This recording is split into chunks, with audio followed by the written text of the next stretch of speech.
Hello. That pron- Hi, how are you? I'm fine. Okay.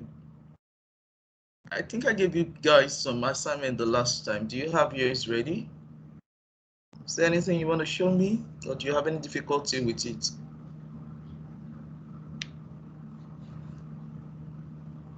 Mine. I did it in my laptop, of which I leave it at my workplace. So, and But I'm yeah, there was joined using my device. okay. But there wasn't any issue, right? Was it Yeah. straightforward for you? Was it Yeah. It was. straightforward for you? Yeah. It was straightforward. Okay, do you know what you would do for me? Maybe when next you do a snapshot of the of the assignments and Okay. probably maybe what you've done, you do a Mm-hmm. snapshot and then you just post it and then Okay. just mention me so I can see. Okay. Okay. All right. So I think we're far behind. Let's start today. Today's session is actually a continuation of the last session, and then I'm just going to be taking you through. Let me see if I can hide these. Okay, no block text. If I can hide it. Okay, great. So today's session is going to be a continuation of what we did last time, and today, so there's going to be a bit of us what they call it. There's going to be a bit of demo also, and then a practical aspect. But I may not be able to take it, but I will upload it step by step for you to be able to do that ahead of the next class because we need that. So, but I'm just going to take you through what we're about to talk today. So, is the topic for today is Microsoft 365 identity models and then the Azure Active Directory.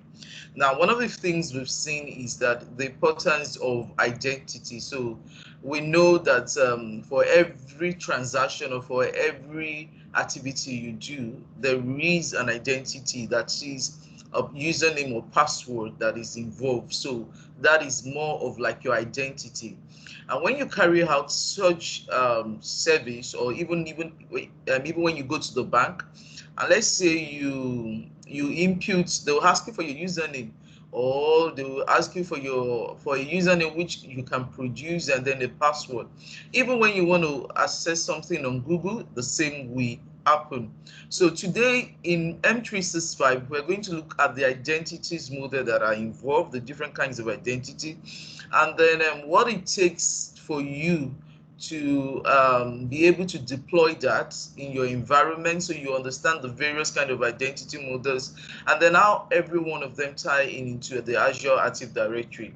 So this will be our agenda. We're going to be looking at what is an identity and who are the various identity provider, and then we'll come into the Active Directory. Then we want to lay a background with that. Then next we're going to look at what is Azure Active Directory, and then we can now look at the difference between the Azure Active Directory and the Windows Active Directory, the ADDS, which a lot of us, I don't know if some of us are not aware of that, but today you will get to know it. If you're running what is called like a domain environment, you may have been familiar with this term, which is called the Windows Active Directory. But if you do not have that, you're not familiar with this kind of environment before, then we will look into that. Then we'll look at the different Azure Active Directory licensing, then identify the identity models in Microsoft 365, while we look at the cloud only versus the hybrid identity. Then we'll do a demo, and then I can take your questions and answer. So what is an identity? And then looking at also an identity provider. And so an identity is a thing that gets you authenticated. You remember that when you have to log into your system, you have to produce a username and a password. That is your identity. And then your identity can be, it can even be a character, it can be a number, it can be anything, it can be a username, whatever you intend to be your identity, whatever describes you or can get you authenticated to any services that you're trying to consume at that time is actually your identity.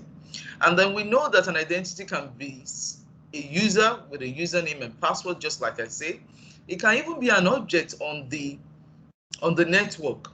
It can even be an application, you know. So identity also includes application or other servers that might require authentication through secret keys. So you can have a situation where you have a need for probably an application to authenticate through another server. That is an identity on the network. Now, at the back end of every authentication process that goes on, we know that there's going to be what is referred to as the identity provider. So the identity provider, what happens most time is that at the point where you go into your Gmail or your Yahoo or your Outlook and you put a username and password, there's something that is receiving that identity that you're supplying, and then it's trying to do what? To verify your identity, to verify that you are really who you say you are, so to say. So it's going to check through his own database or his own directory, so to say, and then look through that. Does this name and does this password exist? Okay, first thing first, it's going to look at your name. Yes, this name exists. What about the password he's using to access that he wants to come in with? Does the password character that he's supplying, is it right? And when you can verify that, you see that you are able to log into any of those services. It might be an application on your network. It might be a file services on your network. It might even be like a regular social media, even the Twitter, anything at all. So at the back end, that thing that does that authentication and then that does that authorization, that gives you the access for you to be able to access and that authorize you to be able to access that resource, is referred to as an identity provider. So an identity provider creates, maintains, and manages identity information while providing authentication services to the application. So the different kinds of identity provider we have, e.g., you have the Amazon, you have GitHub, you have Google, you have LinkedIn, like I said, your Twitter, your Facebook, and again here you have Microsoft. So you can look at, this is an end user here, and then he's trying to access a web app. Let me see, maybe I can get my pointer out, my laser. And then so you have this Microsoft identity platform that is doing the authorization, and then it comes in, it's coming through a web client, and then this is the resource server. So this is doing what is called like a bearer token. So it's giving you like a session at that particular period in time when your identity has been verified. So the next thing that happens is, in a typical environment, if you're running a domain environment right now, what I mean by a domain is that just typically look at it as a form of platform or a segment which does what? Which does a centralized management of all the resources on your network, and then does a centralized management, authentication, authorization of all of your users on the network. So that's what your domain environment is. Your domain. So you have the difference between a domain and a work group. A work group is just you. So let's say you have your personal system right now.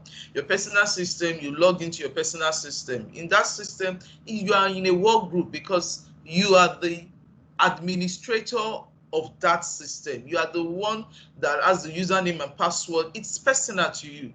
But taking that away, let's switch the coin. You go into your office or into your company. Now, you're actually given a system, and that system needs to register with your with the network of your company. At that point, if your company is running what is called a domain environment, then that means your system will be joined to the domain. It's no longer in a work group. So your domain can be something like maybe abc.com, probably, or abc.local. When your system is joined to that domain, it becomes now what? A managed system. It's no longer in a work group. And what does that authentication is actually referred to as what? A domain controller. So what we're going to be looking at is that For every identity that is on the network, there's actually an identity provider. And the identity provider for the on-premise environment is actually called the Active Directory services. So which I will come to. Now, this running a role. When a server on your network is having that particular role, Active Directory domain services that it is running, the server is referred to what as a domain controller. So a domain controller is a server on the network that centrally does what? Manages access for all the users, just like I said, the PCs, the servers on the network. So what it does by using what? The Active Directory. Now, when I'm talking about the Active Directory, take your mind to what is called like a phone directory. When you can relate to what is a phone directory, you can understand the Active Directory more simpler. A phone directory, we have typically your user, your name, your address, your phone number, it will have the city where you belong to, it will have the country where you belong to. So it's actually like a database that does what? That keeps the information of everyone on the network. So an Active Directory is a database that organizes what? Your company's username and computer. So what I'm saying right now, just take it that I'm talking about a typical on-premise environment. I am not switching to the cloud yet. I'm not switching to Microsoft 365 yet. So let's come down to what we have on-premise. Typically right now, this is what we have. An Active Directory is that database that organizes your company's users and computers. It provides what, like I said, three things is what it does on the network for you. It does what? An authentication, which means it verifies your identity with the username and password that you bring into, that you log into, you type while you're logging into your system. When it verifies that identity, the next thing it does is that what? It does an authorization. So when you log into your system, there's certain things when you're on your network you want to access. E.g., it can be the file server that you have on your network. Now, what happens at the point where you want to open a folder on your network, perhaps maybe it's a file server or a resource on your network, and then at that point, what the Active Directory will be doing is that through the domain controller, which is that server on the network, what it will be doing is that, okay, yes, Olajumoke has logged in with a username and password. Yes, I verified that username already exists in my database. I've given her so she can log into the network. Now I'm about to access a resource on the network. The next thing it's going to do is that it's going to verify, do I have the necessary privilege for me to be able to access that resource? That process of it verifying verifying my right to access that resource is referred to what as an authorization process. So when he's able to verify, then it gives me what I'm able to access the folder, or the resource or the file or anything. But when I am not able to access it, you will see what is called access denied.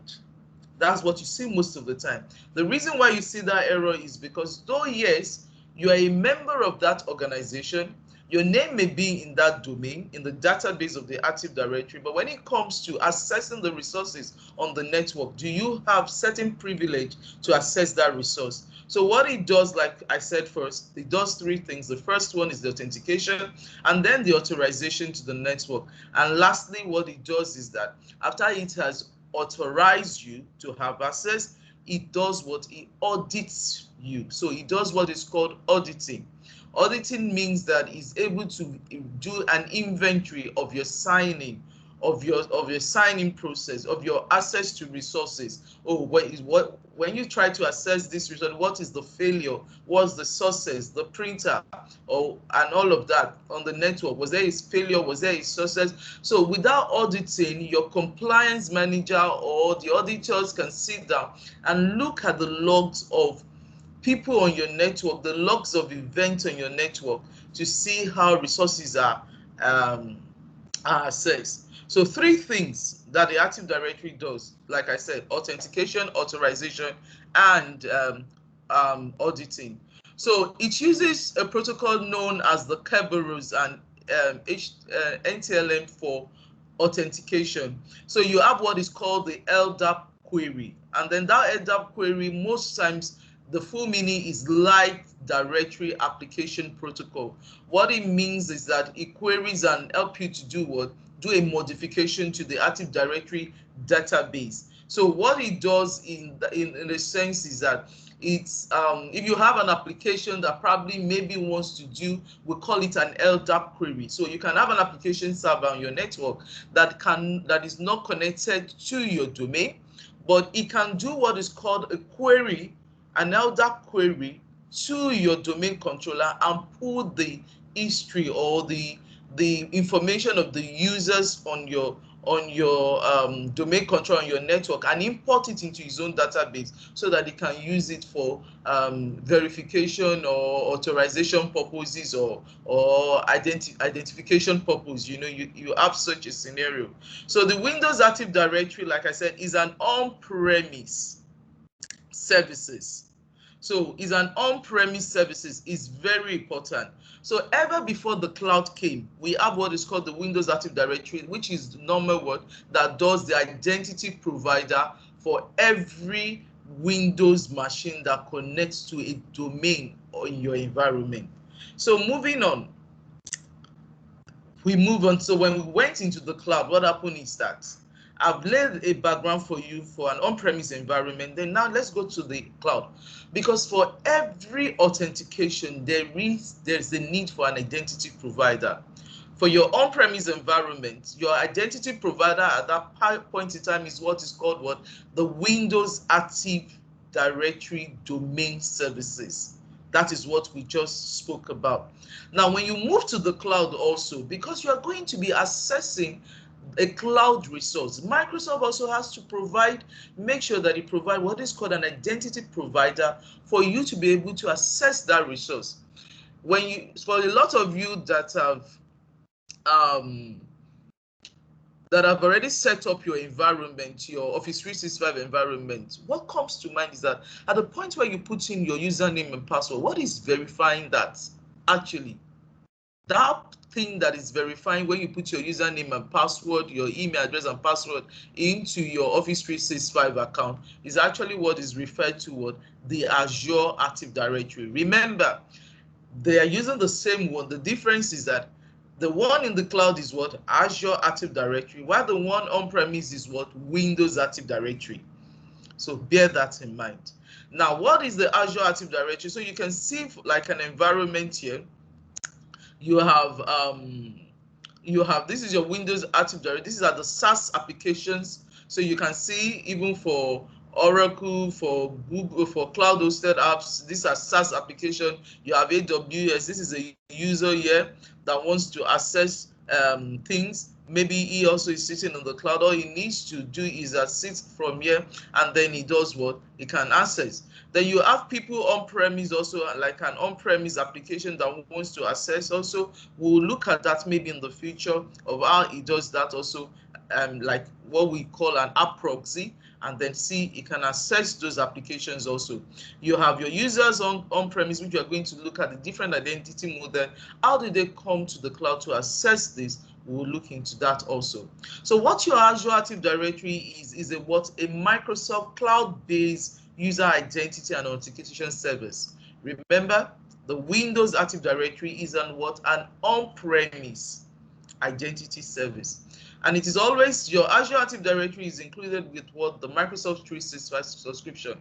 So no matter what your subscription is, whether it's the basic, whether it is the enterprise, whatever your subscription plan is, you always have the Azure Active Directory bundled with it. The reason why, and I'll use the word the basic, because you have the basic version of the Azure Active Directory what's bundled with it, because at one point in time you need something to be able to do an authentication for you.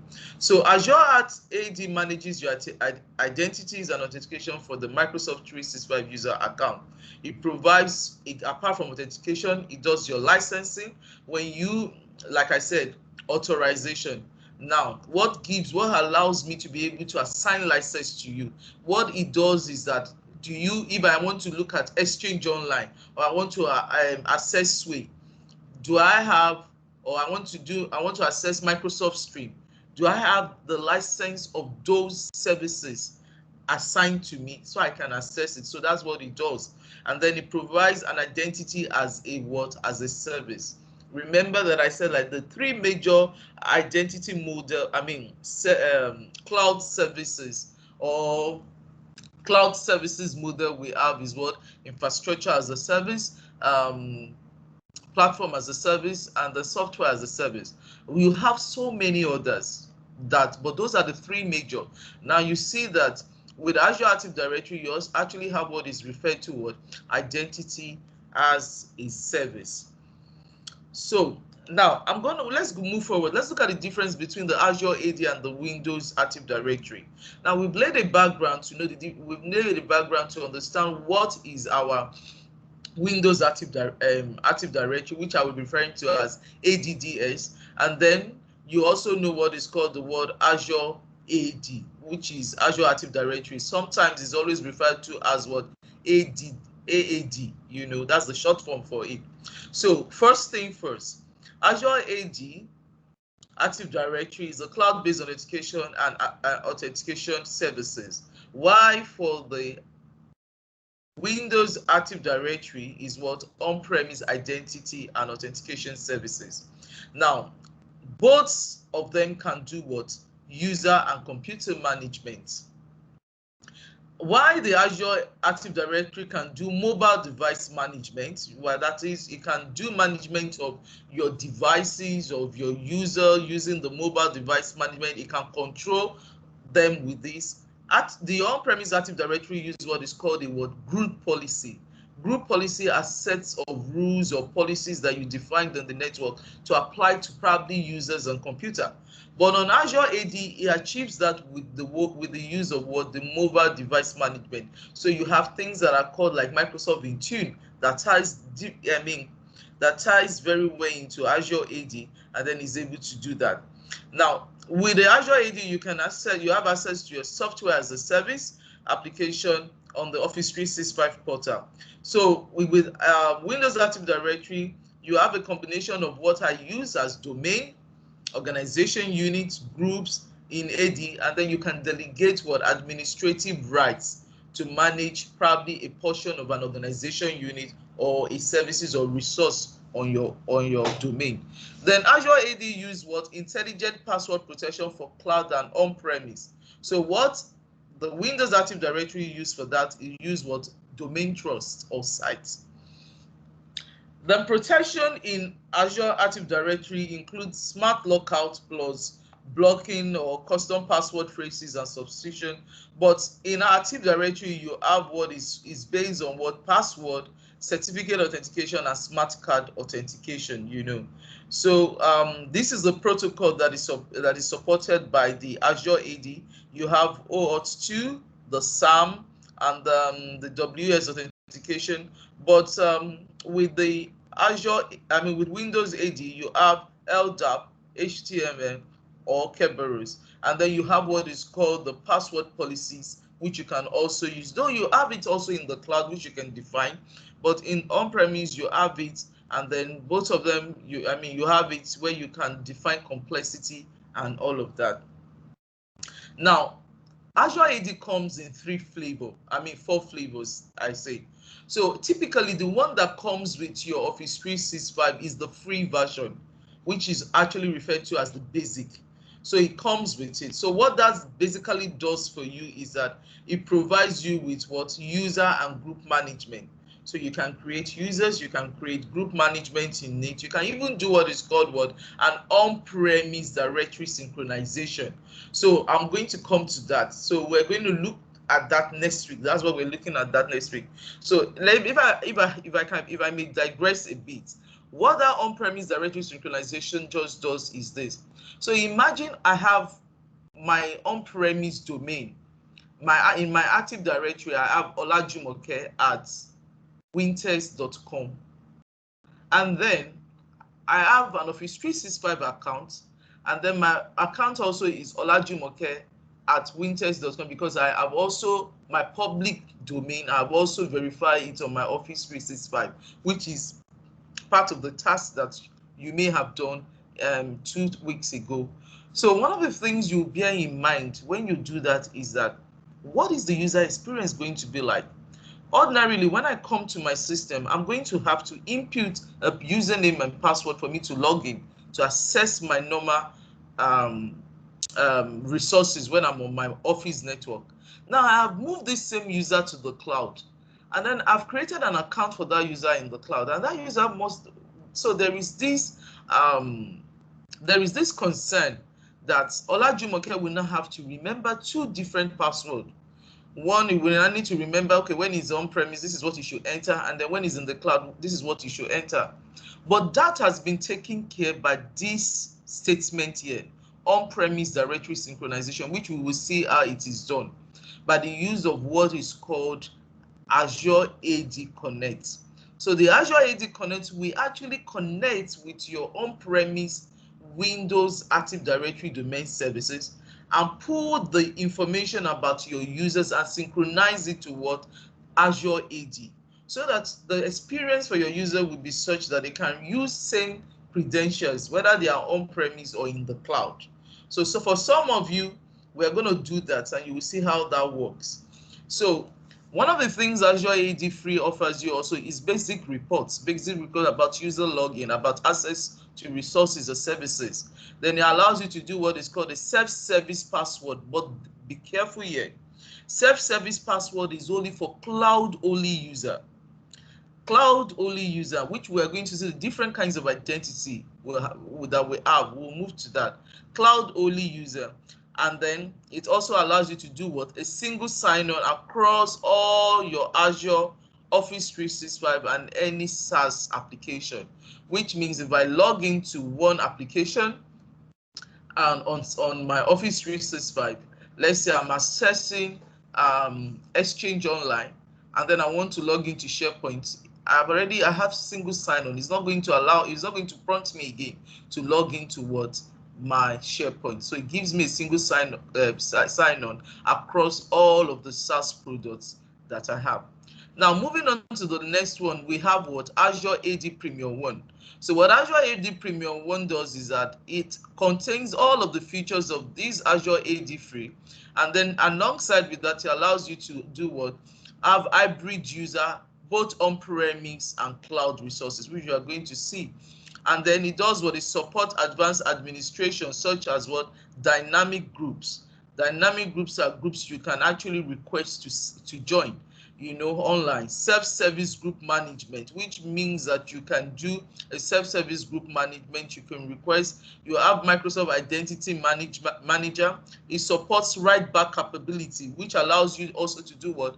When you reset your password on the cloud, it can actually synchronize back to your on-premise server. So you have self-password reset for your on-premise users. Okay, so you have, the next one is Azure AD Premium Plan 2, and then it also includes everything here in Azure AD Premium Plan 1, and alongside it goes further to do what? Introduce what is called risk-based conditional access. So you can actually set policies to say, if people are connecting from this particular environment, maybe high-risk environments like Russia or from China, denying them the access, or you can go beyond that and say, okay, don't deny them access, let them provide another level of authentication, in this case, which is called MFA.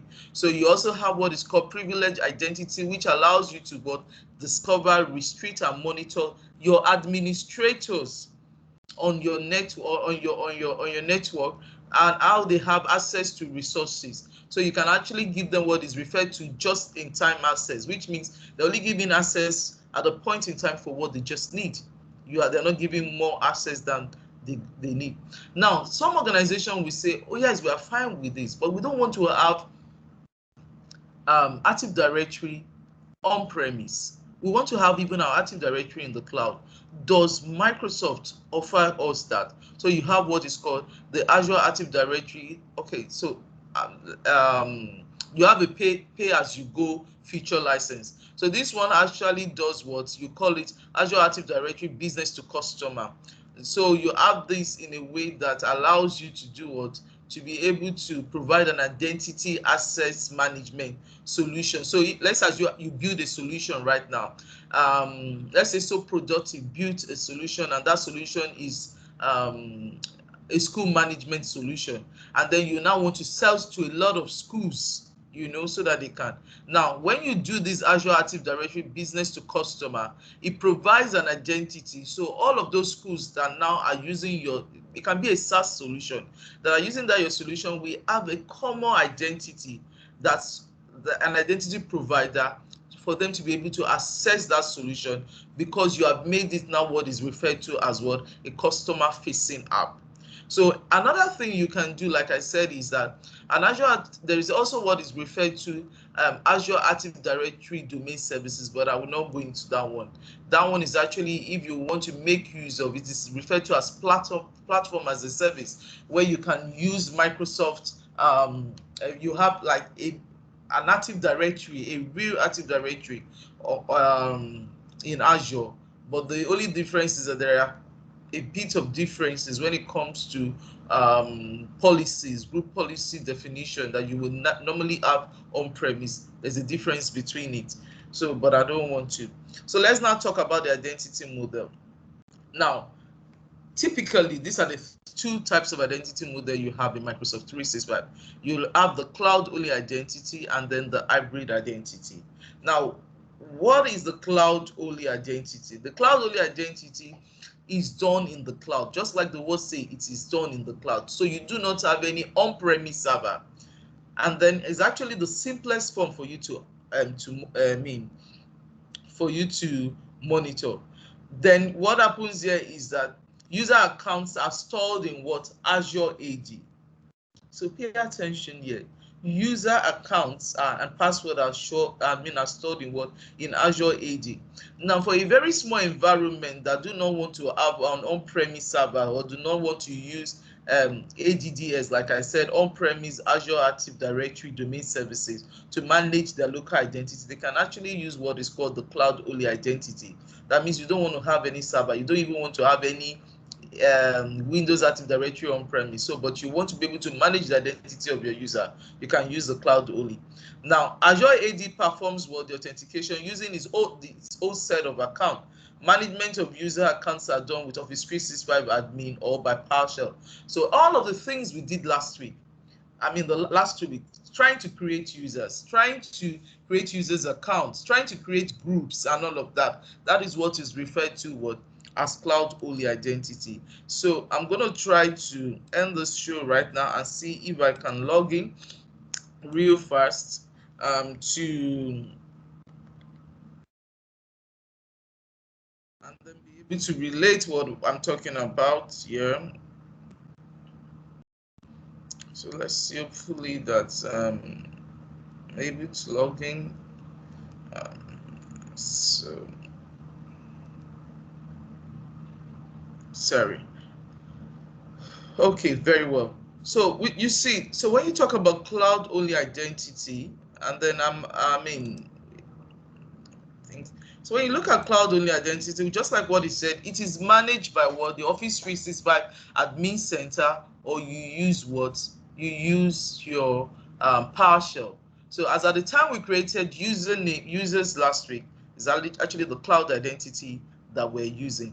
As at the time we created, even before when we sign up, the first time you sign up and you create a few users, those users are cloud only identity. And I will show you how to identify a cloud only identity. So I'm going to show you this, and I'm going to bring up my former environment that I've had before now. And then I'm also going to show you the difference when I get there. So if you look at the users, let's say we're looking at the Active Directory users here. Let's see.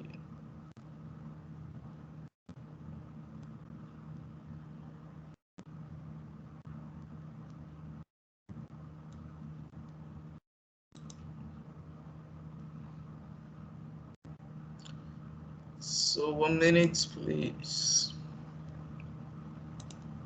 If this one loads faster, then I may want to use this. Okay, so if this loads, let's see whether I can make use of this.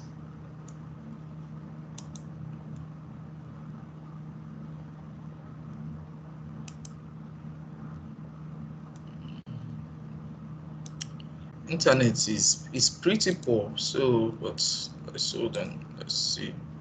Okay, let me see. Bear with me. I just want to show you what the CloudOnly Identity, even though you created it and you've seen what it does, I just want to show you what all right, good, great. Now you can see that your CloudOnly Identity, let me see, I choose my column.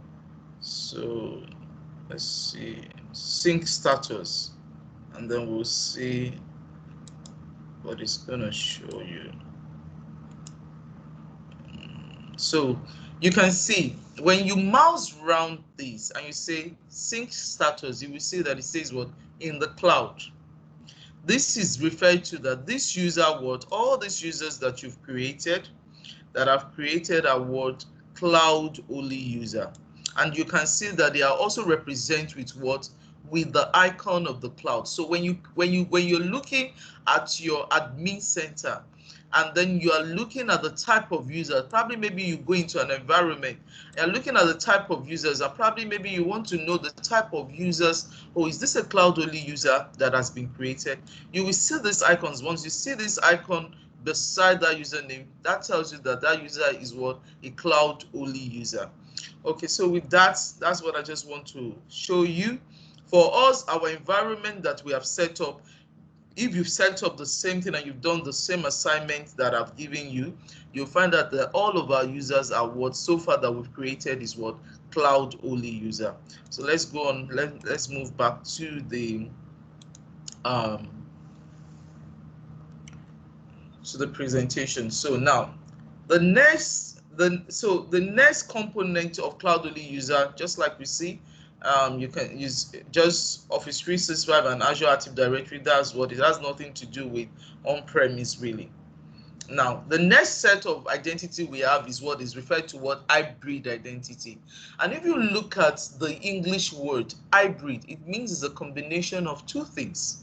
That is, may partly be, and then partly be one part of that thing, and then another thing. So you understand. So in this situation that we're talking about, we're only talking about the cloud and on-premise. So when you have an hybrid identity, is a user account that originates in an on-premise Azure Active Directory and have a copy in what? In Azure AD tenant. So when it means an hybrid, just let's throw your mind back to the example I gave. Olajumoke was created on-premise on the on-premise Azure, on the on-premise Active Directory domain services. Now, when the organization moved to the cloud, they created another Olajumoke. So Olajumoke is now saddled with remembering what? Two different credentials for me to log on to my on-premise resources and also for me to log on to the cloud. But how do I do that? How do I achieve or correct that experience for Olajumoke? I can make Olajumoke what? An hybrid identity, which means though our account is on-premise Active Directory, but it will have rather a copy. So a copy is different from me creating Olajumoke fresh in the cloud, because that's a different identity. But now having a copy in Azure AD will mean that it is what is referred to as an hybrid because it is synchronized. So I will look at that. So unlike Azure Active Directory, on-premise on-premise domain services is what's the authoritative source for the account information, not necessary authentication. Account information. For Office 365, the Azure AD what is this authoritative source for cloud only. For cloud only, your authoritative source for your account information is on Azure AD. But for hybrid identity, the authoritative source is what? The on-premise Active Directory domain service. So take notes. Sometimes when you're doing your exam, this kind of question comes out. Most changes that you do flow one way, and that changes when you make changes is done when when you make a change to a user on-premise, it does what is called what is is synchronize a copy of that change to what? To Azure AD. So when a change is made to cloud-based accounts in Azure AD, such as new user account, they are not synchronized back to what? The on-premise ADDS. So administration tasks mostly are performed on-premise. So whatever, when you want to make a change to an account and probably maybe a synchronized account, and maybe that account's name change, you cannot go to your Azure AD and make that change when that user is what? Is a synchronized identity or is an hybrid identity. What will happen is that you make your change on premise and then those changes will now be synchronized to Azure AD. That is why it says that changes only flow in what? In one way. So let me end my slide here. And then, so look at the components. So you have on-premise, then you have your Azure Active Directory domain services. This is still on-premise, what your organization is. Then you have Office 365. So you see, this is the on-premise user. Then you have this Azure AD Connect. Remember what I said. This Azure AD Connect now does what?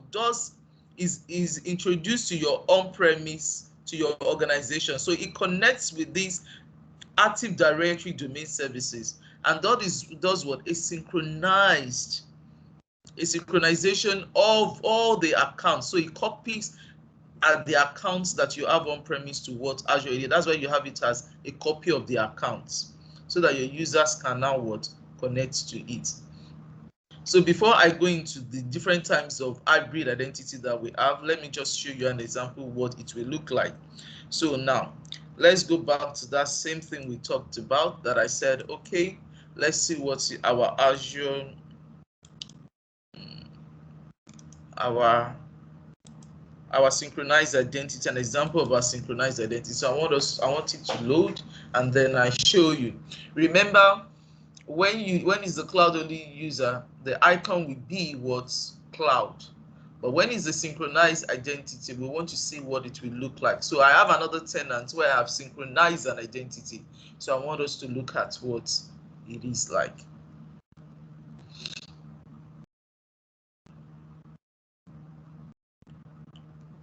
Okay. So let's give it some time. Let's see it load. So I'm going to choose also I'm going to choose my sync status, and then let's see what it will look like. Can you see my screen? Hello? Yes. Yes. Yes. Okay. Yes. Very well.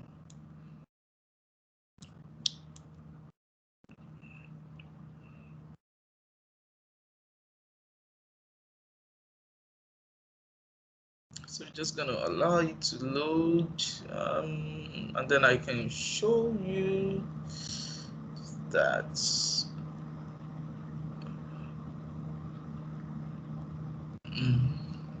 Internet has been pretty poor for me these days. Okay, good. Now, do you see this? This is what? A cloud only user. But when you now see this, do you see what? Sync from on-premise. So when you look, these are the two different identities. So this shows that this identity is what? An hybrid identity. This shows that this identity is what? A cloud only identity, which means I synchronize this identity from what? My on-premise Azure AD. So I have, means that when I go into my on-premise Active Directory, I will have a user called what? Benjamin Andrews. Then instead of me coming to the cloud to come and create a Benjamin admin. So imagine if you're running 1,000 or 10,000 users. Are you going to come to Azure and then be creating them? Even if you're going to script them, before you script them, what about the effort you're going to use to have all of those users imputed probably in a CSV? Why? But you have an Active Directory. The most you can do, which is what I showed you earlier, is what? Is for you to do what? To have what is called an AD Connect. It connects to your what? Your Active Directory domain services on premise and does what? Synchronize it and bring a copy of it, which is what we're seeing here. So when it synchronizes, that user is referred to what?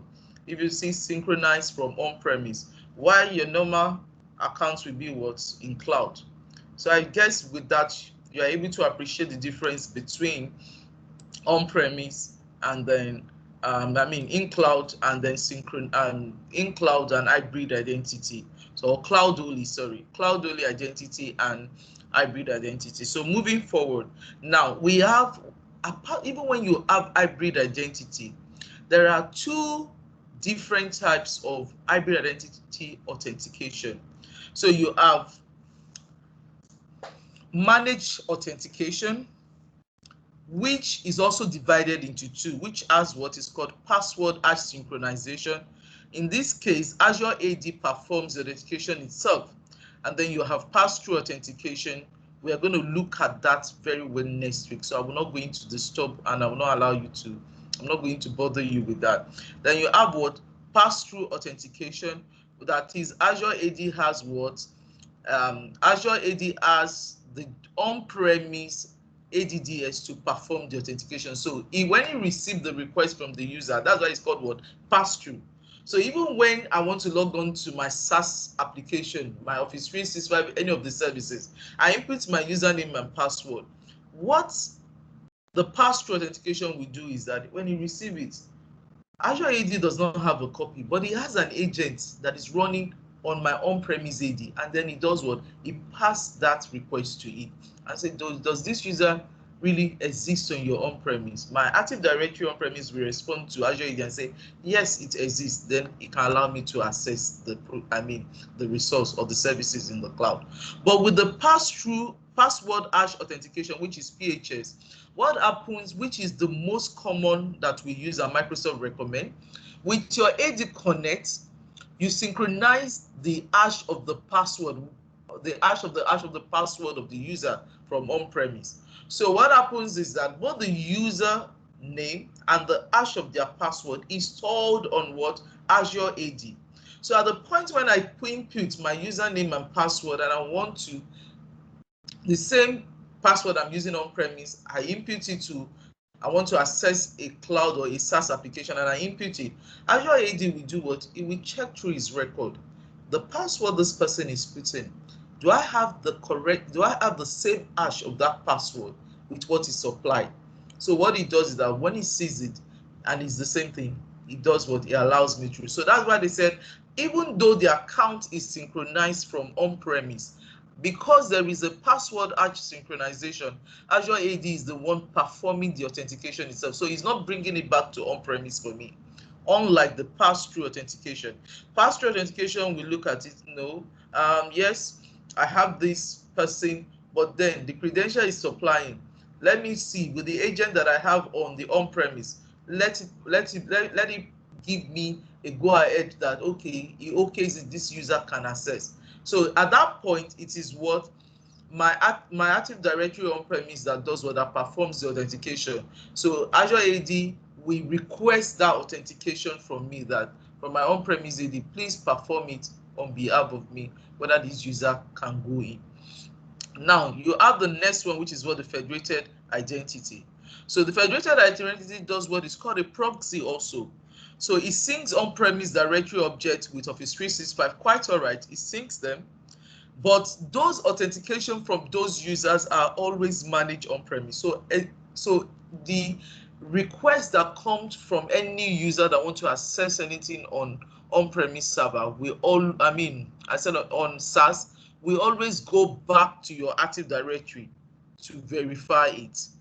And then if anything happens to your domain controller and they are unreachable at that time, even when that user have a license on Office 365, you won't be able to log in to access it, because every authentication process is coming back to your on-premise server. So it's a very expensive way to keep an identity, but it is far more secured, to be honest.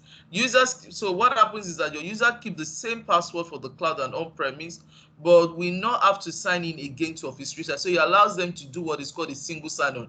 So immediately I log into my computer, and I open my computer, every resources that are in the cloud, because there is a federated identity, it just allows me what? It just opens. So that process is what is referred to as single sign-on.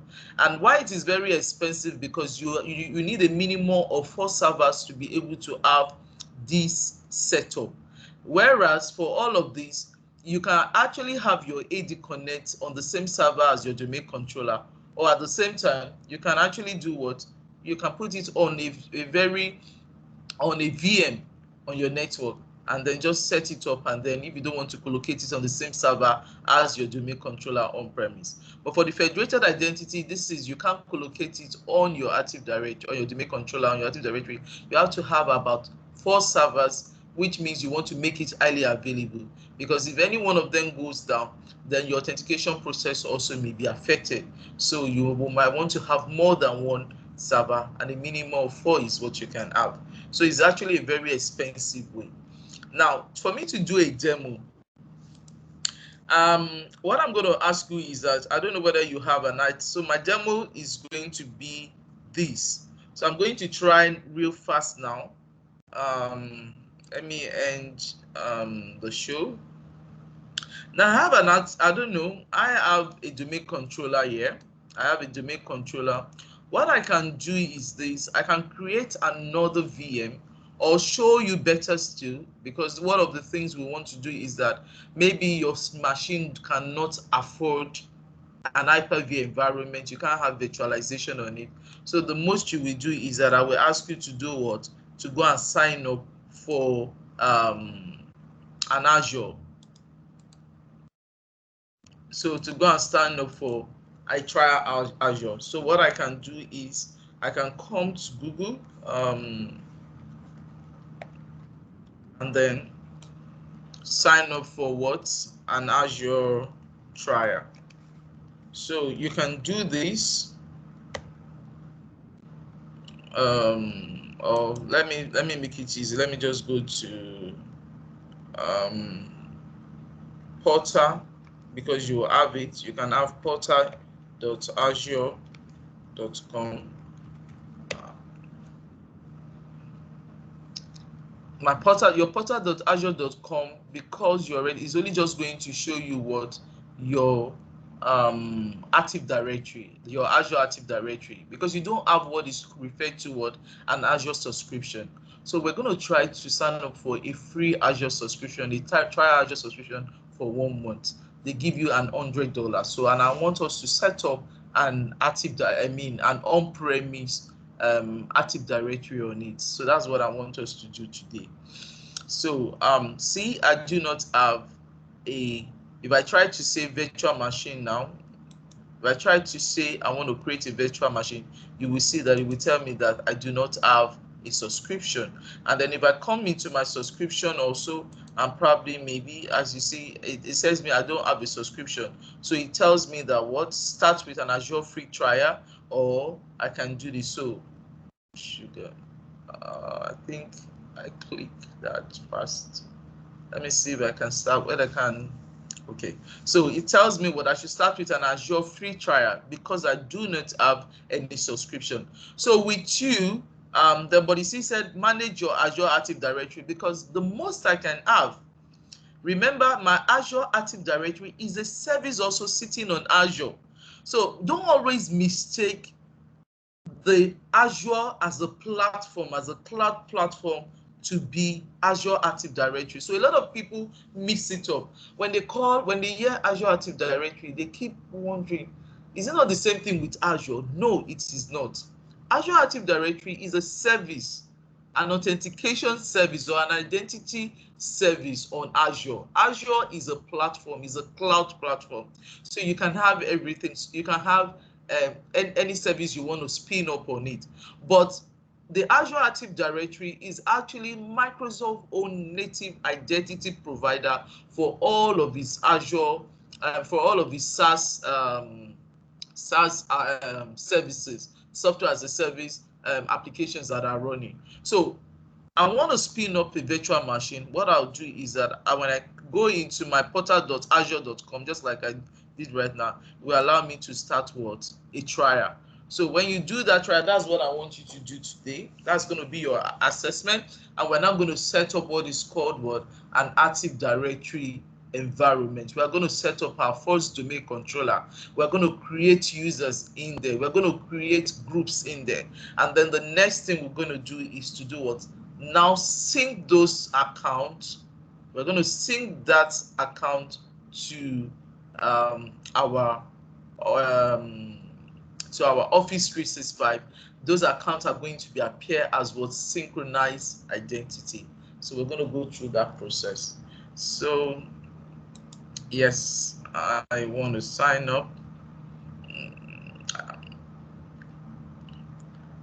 So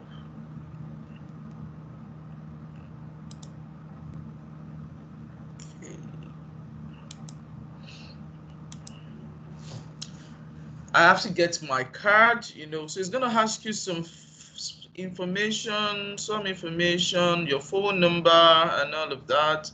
And I'm going to turn on my camera. I'm going to stop sharing my screen when you ask me for my phone, for my account details. The account details is just like, they're just going to put an hold on it. It's not that they're going to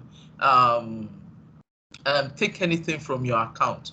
So do not be afraid, because I hear a lot of people say, oh, I put my account and then Microsoft withdraws my money. So they're just going to put an hold on it if just for you to what they call it, just for you for them to be sure that you are not going to, when your trial period expire, you are not going to now start consuming. So you can see I'm creating for free. You can use it for a whole year. It doesn't matter. You can use it, you know, free for a whole year, even if it is not for a month. But you will have what? 200 credit to use in your first 30 days, and then it's 200. But then I want to try it for free. So I'm going to ask it to test me now. So what Microsoft does is to have a hold on that account.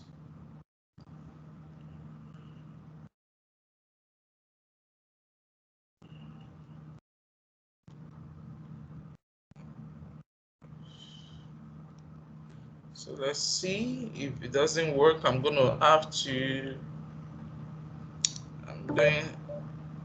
say it should call me.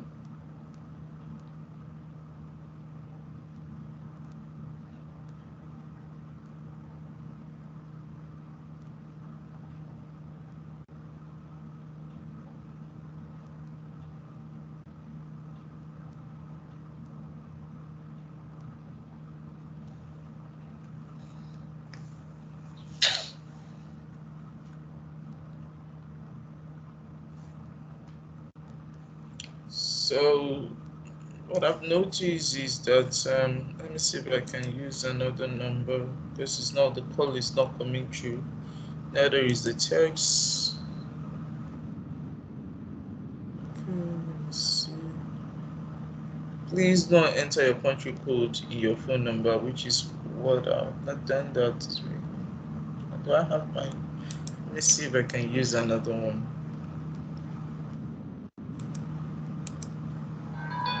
Okay, yeah, they're calling me now.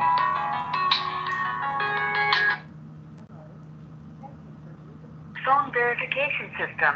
Your code is 3 4 4 1 4 4. Once again, your code is 3 4 4 1 4 4. Goodbye. Okay.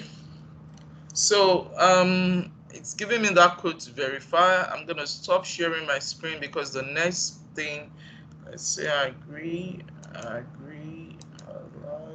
like, and then the next thing is that I have to verify.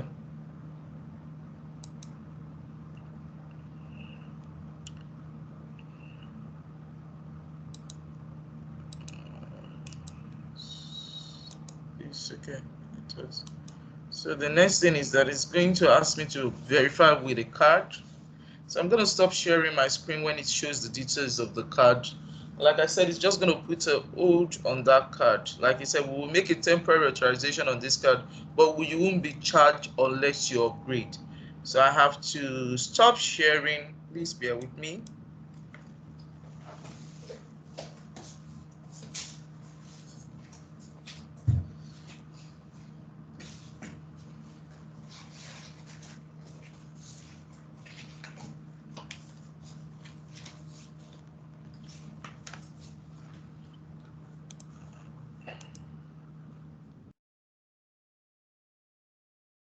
Hello, can you hear me? Can you guys still hear me?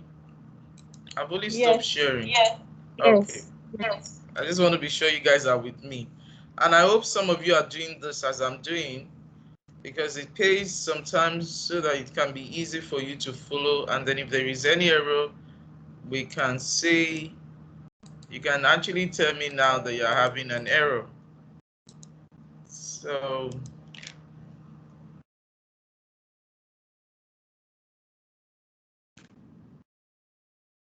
all the same, you'll see the recording.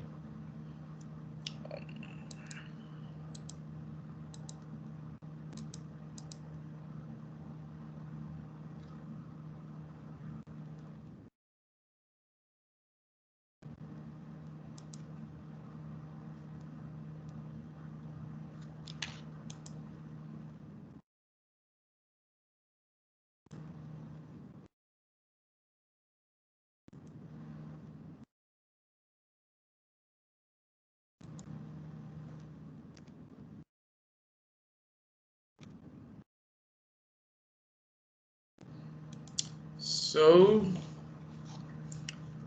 I'm gonna do sign up now, and then I'm gonna share back my screen with you. Okay.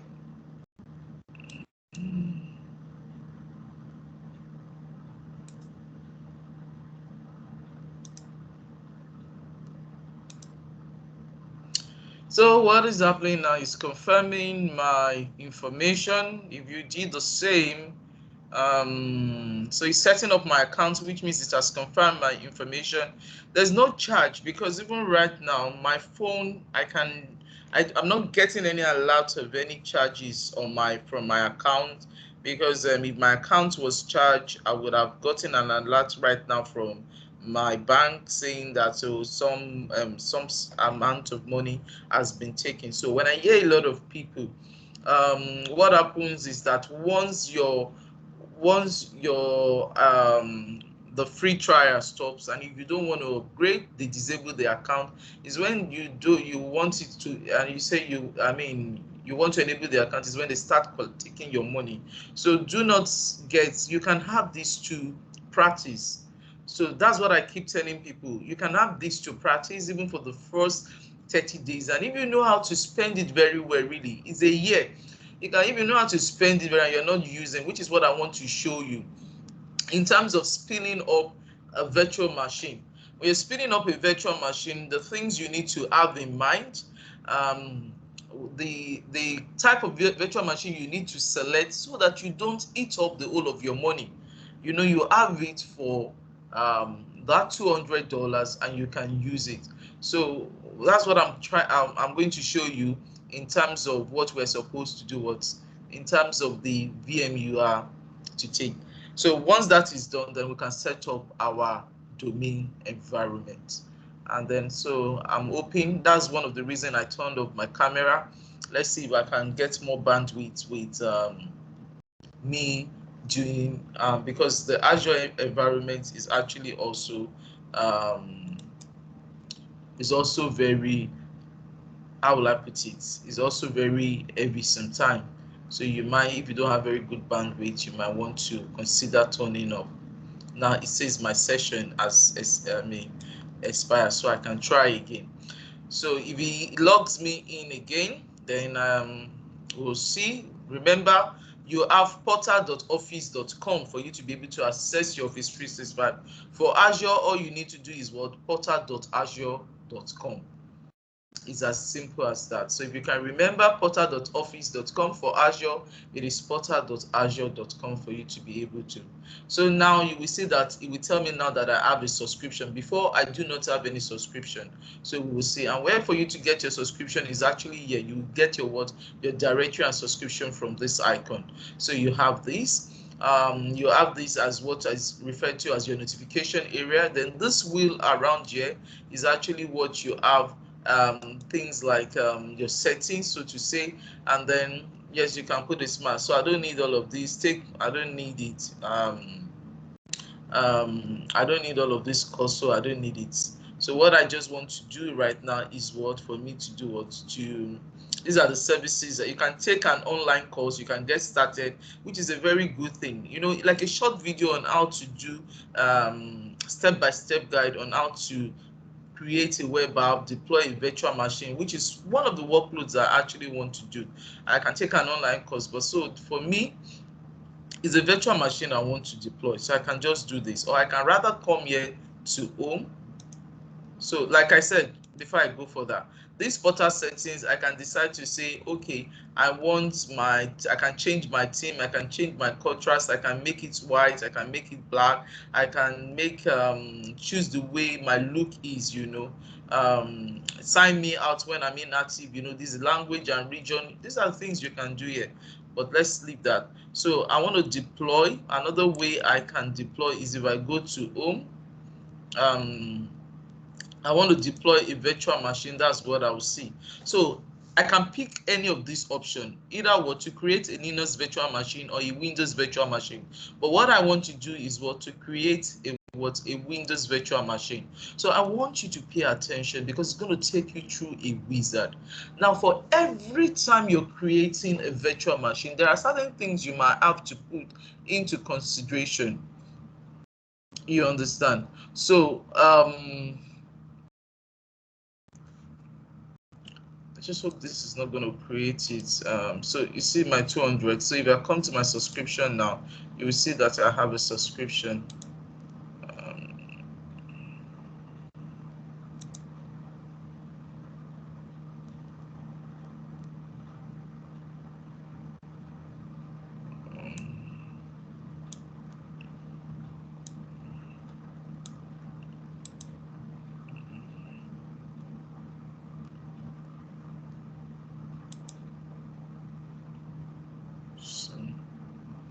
Right.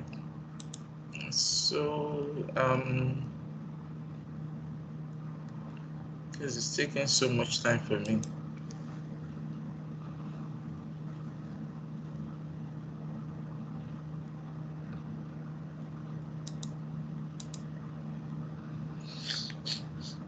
So the method I want you to go through is that so that you can get it, we take you through the wizard and all of that. I want to show my subscription. I'm getting an alert. My internet is pretty poor. What I can do is also to document this for you. Let me be sure.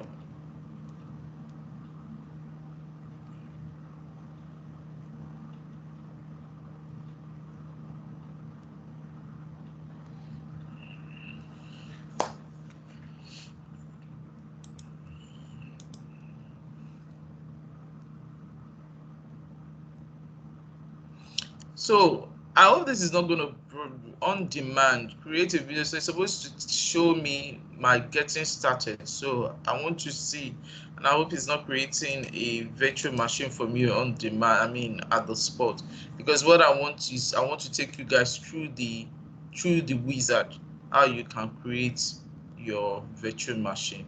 So one of the things I can do is to demo it, and then while that is ongoing, let's see. So let's quickly go through the last thing while that is ongoing.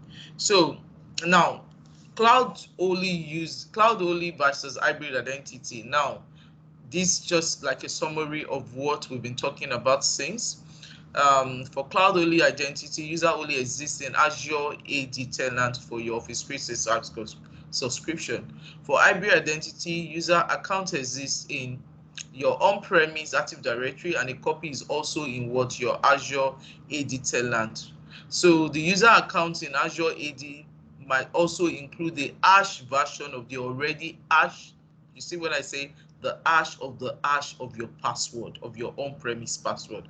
So the password is not synchronized in clear text. So when people are talking about, oh, you synchronize my identity, and does it not mean that my password, people will is saying no. So this is the comfort when you're trying to talk to people, or you're having a conversation with them about cloud-only identity and identity hybrid identity, then you can be in a position to tell them that it's only the hash of their password. So what it does is that the hash already of their password is on premise. The hash is not actually the real copy of that your password. So it's just an hash. Now that hash also is now what AD Connect also does an hash of it, of that same hash. So it does another version of the hash to take to the cloud. So you get what happens there. Then how Microsoft 365 authenticates user credentials. So in cloud-only, Azure AD tenant for the Office 365 performs the authentication with the cloud identity. In Azure AD tenant for your Microsoft 365 subscription, it either handles the authentication or it redirects the user to another identity provider. In this case, it might be your on-premise AD. So we will see a place where Azure AD performs the authentication or it redirects it. Remember what I said, when it is the password hash synchronization, Azure AD performs it. But when it is what the pass-through, it communicates with an agent on the agent that is running on your on-premise Active Directory to perform the authentication. For federated, every authentication process comes down to your on-premise Active Directory domain services. Azure AD does not have anything there to do. So when can you use cloud-only identity? Organizations that do not have or need an on-premise Active Directory. Where can you use hybrid identity? Organization already using what? On-premise ADDS or any other identity provider. So the greatest benefit is that cloud-only, it is simple to use, no extra directory tool for server, so there is no cost you're incurring. But for hybrid identity, users can use the same credentials when accessing what? On-premise or cloud-based identity. So with that, it ends the presentation. But then, like I said, I'm having issues with my internet. I hope it will be this good, but I'm disappointed. Okay, so I think I have now. So let's work with this. So now you see it says what? Create a virtual machine. Now, like I said, it creates what is called what? A subscription for me. Now you can look at what your subscription is actually where every resources that you create on Azure are built. So you can have multiple subscriptions, but your subscription is where all your resources are built. Now for you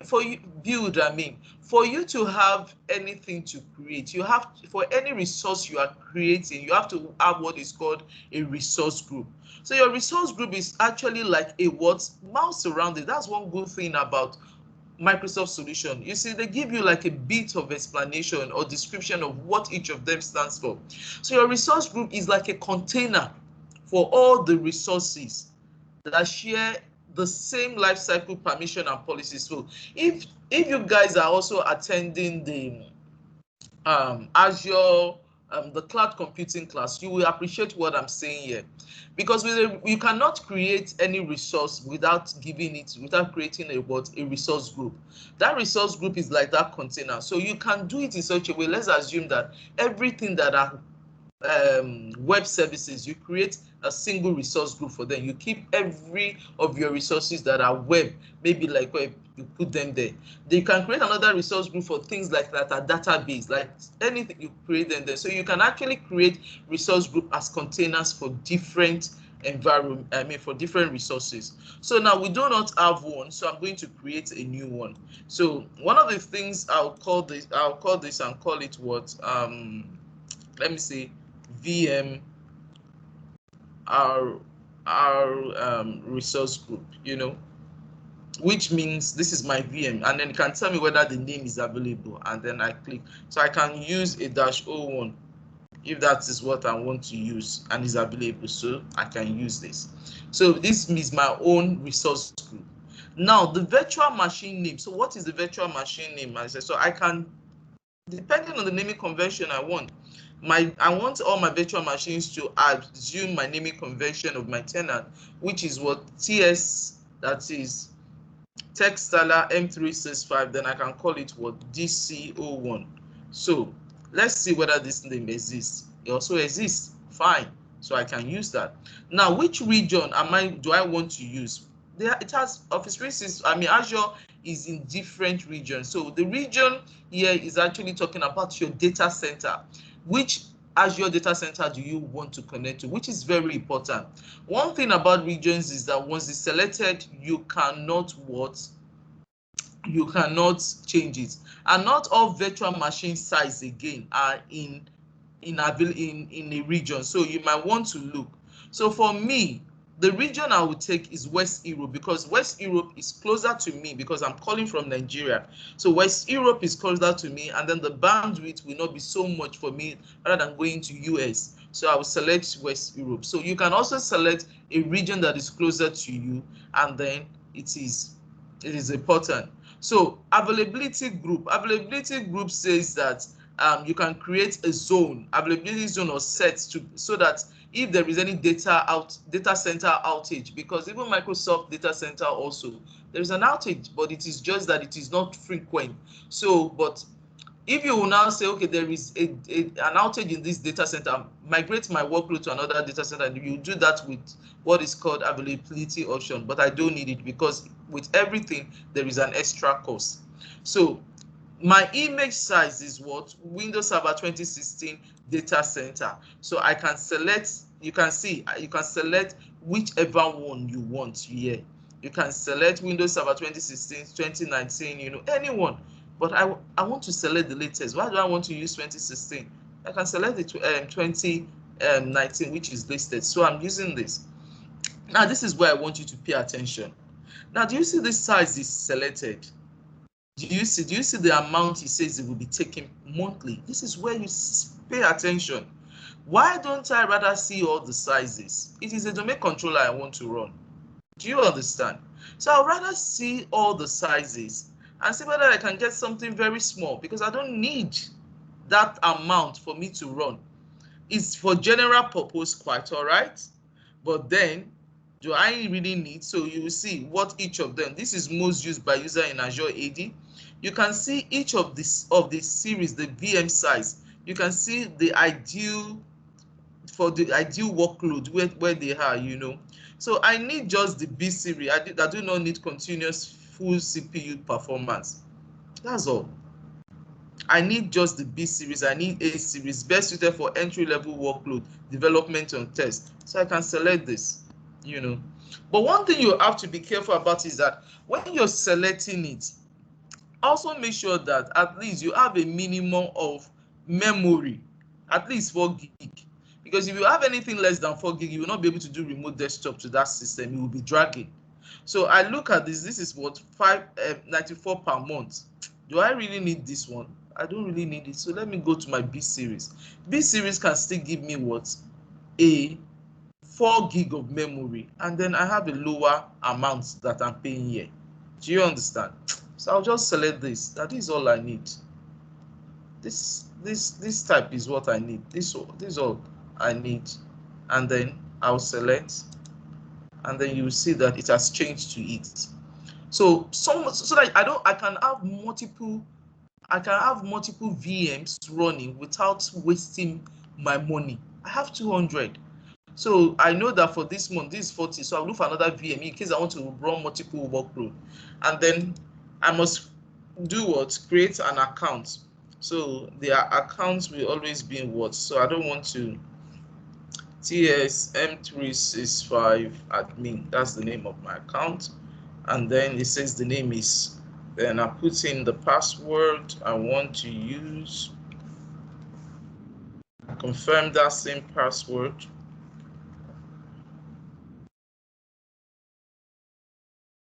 And then now, so what again it has me is that inbound port. Do I want to allow for remote what about public inbound port do I want? So for now, we'll go into that. Then licensing, maybe you should just, then let's go to disk. This is another place you must pay attention.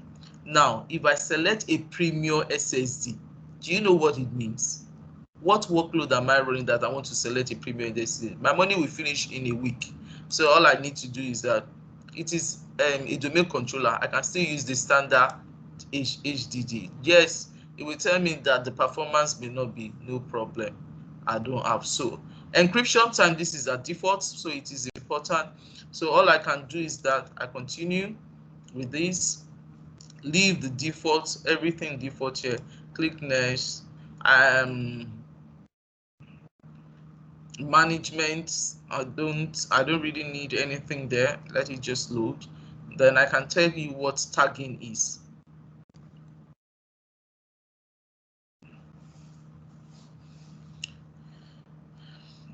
So monitoring this is recommended. So it's enabled for free plan, Azure Active Directory. I can decide to log in. It's still in preview. So maybe do I want it to auto shut down? Yes. When what is not in use, I want it to auto shut down so I can reserve my memory. So what I can do is this. I'll leave it to auto shut down with probably maybe by 5 p.m. I don't need it. So, and then I click next.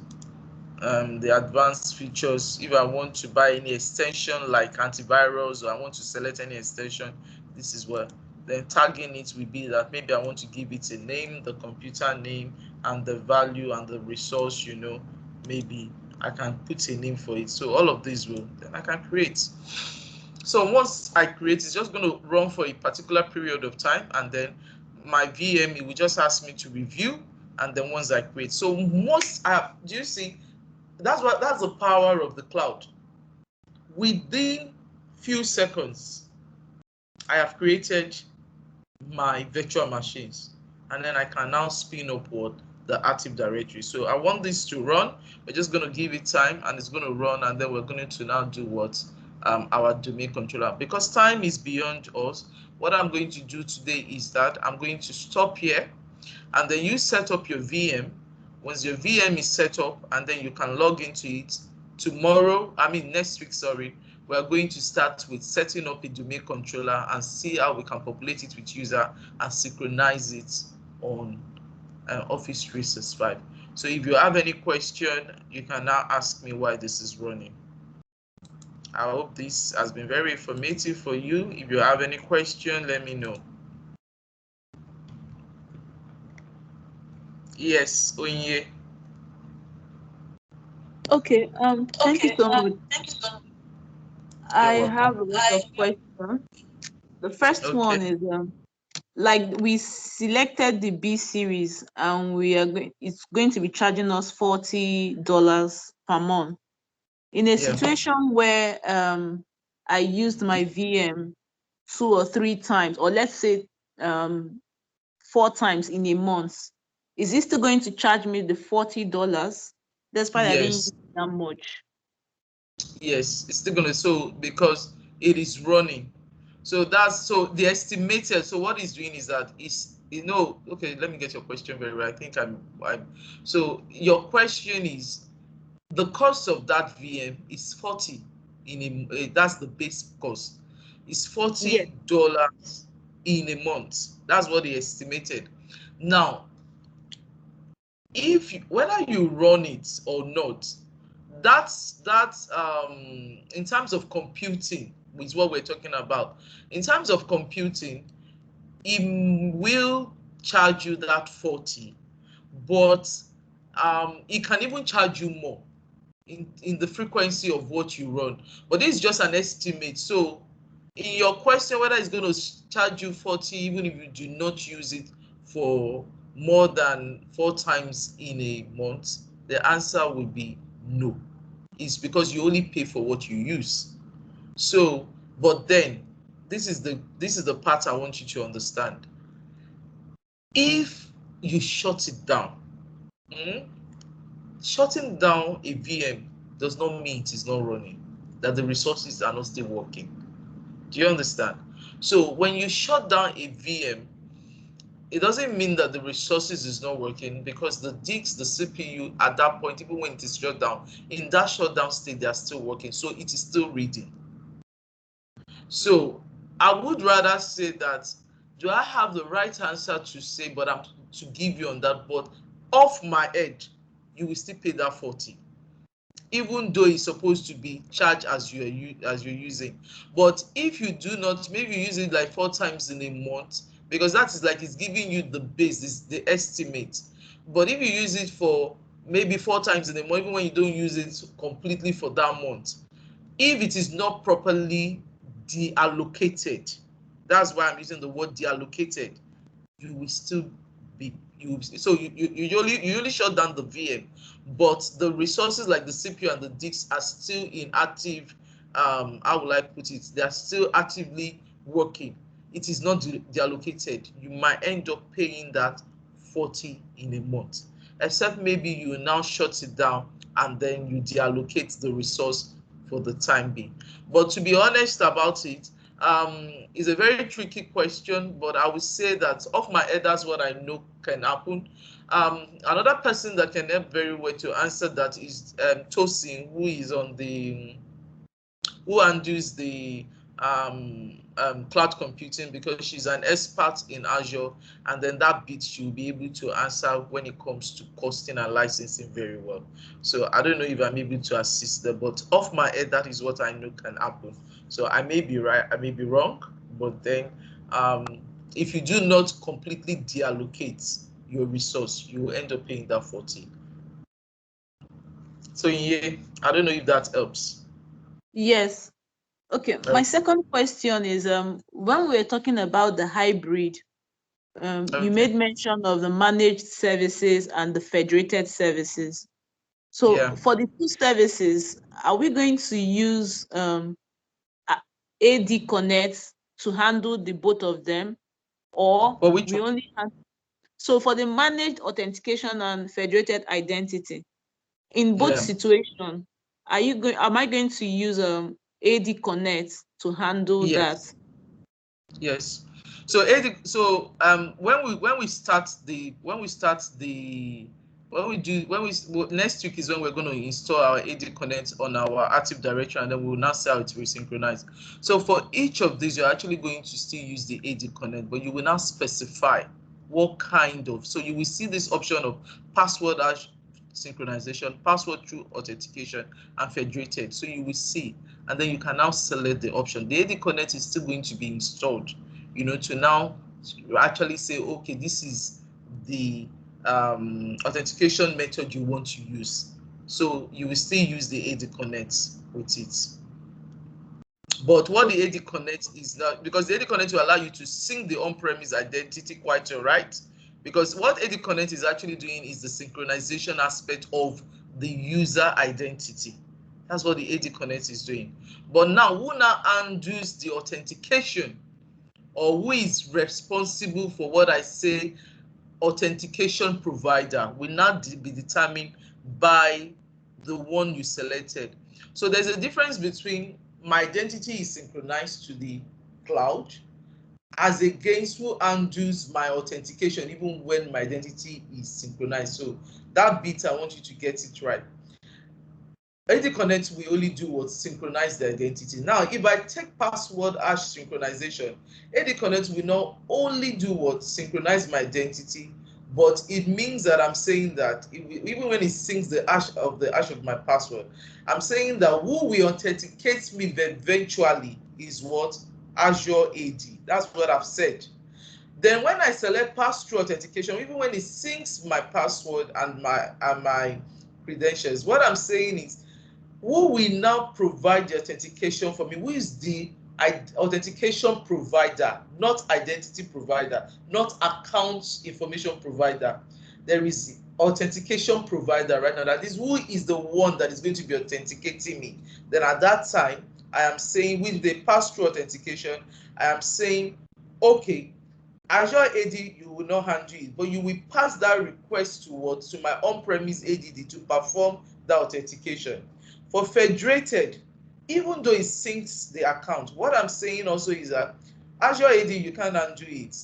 every authentication will be managed by my on-premise, and then I can have it will be synced on-premise identity object with Office 365. But when it comes to the authentication aspect of it, who is authenticating me, it will always have to come back to on-premise. So did I answer your question? Did that bit? Yes, I did. Okay, like maybe let me be more practical. In a situation where I go to a customer site and after the customer has finished explaining, how do I choose which of the authentication will be best for the customer? That's a very good one. So this comes to your planning service. So you go to first thing, let's say you go to a customer site. You know this authentication, this hybrid identity authentication is only applicable when you have an on-premise Active Directory. I hope you understand that bit. Now you might sit before an organization now, and then maybe they're just a startup, and it's a small environment, and then they're asking for your advice. We're just starting up, and we're a small environment, but we want to go to the cloud. Do you think we should put an on-premise Active Directory? The first question you will ask them is that, tell me, what are the things you want to be doing? Do you want to be able to, are you going to be creating a lot of group policies? What are the kind of group policies? Maybe they just tell you, oh, and the only policy we're looking about is just a password. We just want to centralize that the user must be able to have password and probably maybe screensaver and all of that. With that kind of a customer, you can sit with them and say, well, you do not need an on-premise AD. With Azure, I'm buying the right plan for Azure. Let's say the plan 1, Azure Active Directory plan 1. You can actually achieve a lot of that, or even with Azure plan 2. Azure AD plan 2, you can actually achieve that and then manage all your users. So you still manage your users. You can even join your system, your PCs, they can join them to Azure AD. So they are what cloud joined devices, that is Azure AD joint devices, and you can centralize management. So you can do your management, you can put control, you can determine what they can put on their machine, if that is your fear, Then when you come to a person that you're sitting with, and that person in this case has an on-premise Active Directory environment. So the question you will be asking them, do you want all authentication to come down to your on-premise Active Directory, even when your users are in the cloud? And the person say yes. And then you ask them, why do they want that? If they say because they feel more secure about it and more security, then you can be giving them what? Federated identity. But then you need to tell them the pros and cons.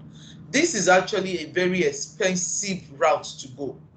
Why Microsoft did the pass-through authentication is actually the cheaper form of federated identity, because you find out that when organizations when they talk about federated identity, it's actually expensive because of the level of servers you have to buy. You have to buy 4 servers, you have to put, and then those servers have to have OS on it. Then you do not talk about now the complexity of setting it up, But if you say you want authentication to be coming to your on-premise, you will now tell them that a cheaper way for you to have that, which Microsoft made available, is what? A pass-through authentication. But your advice for them is this. Why they do a pass-through authentication, you also advise them to have a domain controller in the cloud. So peradventure, users are not able to reach on-premise AD. Do you understand? Users are not able to reach on-premise AD. They can fall back to the one in the cloud because the agent is also running on it. Because what you are telling users is that at every time they should come down to your on-premise AD to get authenticated. So that's why Microsoft did this bit of pass-through. You hear the word pass-through. So authentication is passing through Azure AD, is bypassing Azure AD, and then it's coming down to on-premise to do what? To verify the identity of the user, and then you can say, okay, sign into Office. But at the point where that user, so what happens first is this. We will look at that all throughout next week. I don't want to jump. What happens is this. When you sit down, you put username and password. Azure AD receives it, and then it sees that, okay, the authentication model for this tenant is pass-through authentication. Then it says, okay, I have an agent of mine.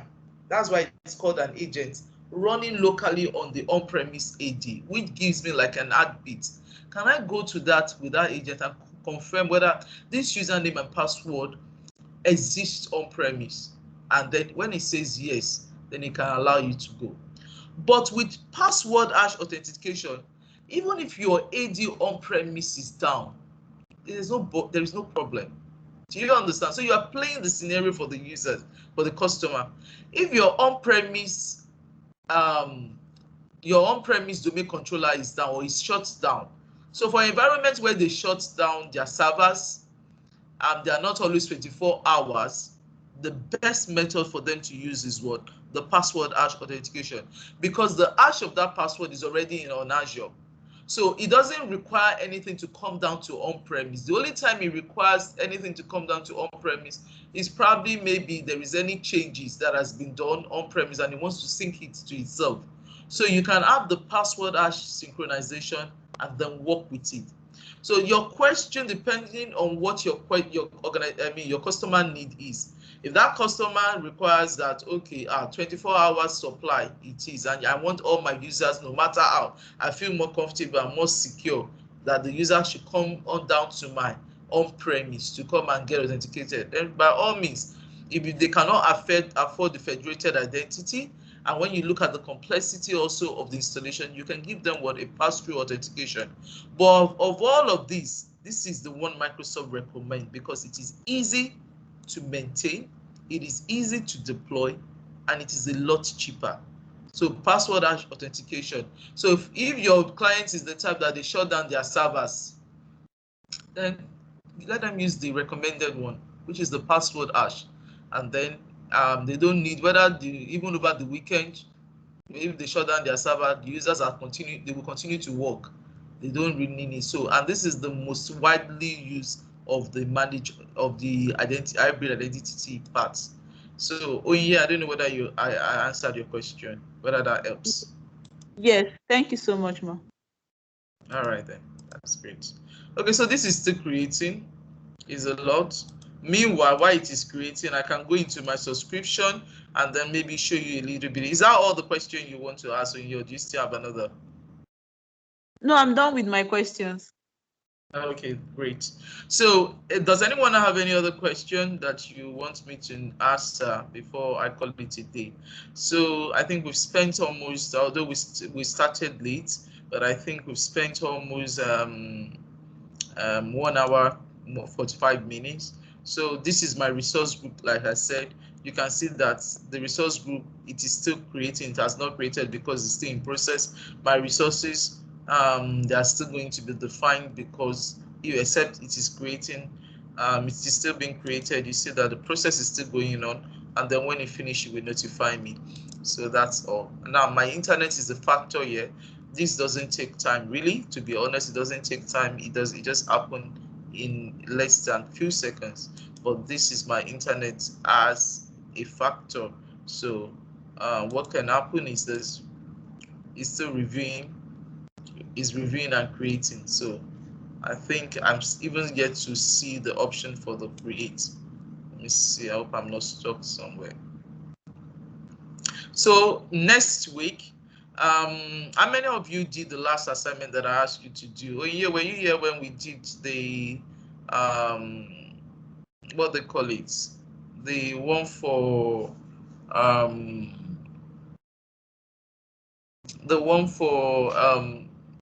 provisioning of the that user partial? How many of you did it? Yes, creating of the users. Yeah, I missed the class, but I'm working on it from the recordings. Okay, Vera said she did not. I mean, she's not with the machine. Oriyomi. Yeah. Oriyomi, did you do yours? Is Oriyomi there? Because I intended that you guys are going to show me the class today, but what is going to happen next week is that I'm just going to spend like 30 minutes for us to do, or 45 minutes for us to do the next class, and then I will expect every one of you to remote. So Vera ahead of time. Come up with your system that will work, and then you're going to show me what they call it. You're going to show me what you've done, and then or what I'm going to do for you guys is I'm going to call you randomly, put a command on PowerShell on the screen, and then you guys are going to tell me what that command is going to do, and then what I'm going to achieve with that command at the end of the day. So with that bit, I think that's what we'll do. So go ahead and create your. I haven't used anything in my subscription, so it hasn't created. So I think the process I did, my VM did not come up because there's nothing in my resource group. The resource group, I'm not sure it's created. It's taking time, my internet. So I'll just start that again, and then you guys can follow. You see what you've seen what I do. What I'll do again, you've seen what I did. What I'll do again is for me to see if I can put in a link for you on the exercise sheet, step by step, maybe during the week, upload it for you guys so that you can follow through to see how you can create. So yeah, I think I can create my resource group. You can create your resource group already on its own, but I'm waiting for this thing to maybe still doing it in the background, and then we'll see it. So let's say I want to create a resource group, then I call my resource group. If it's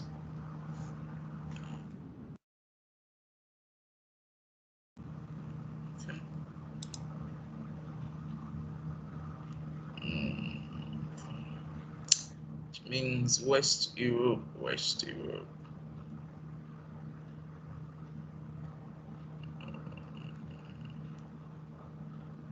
I'm missing it. Okay, let's see. Let's see whether this creates first, and then with that I can. So I've created it.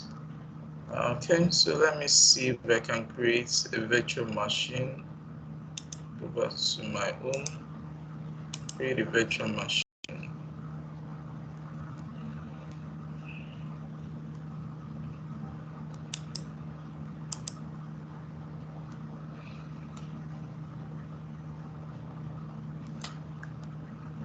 It's really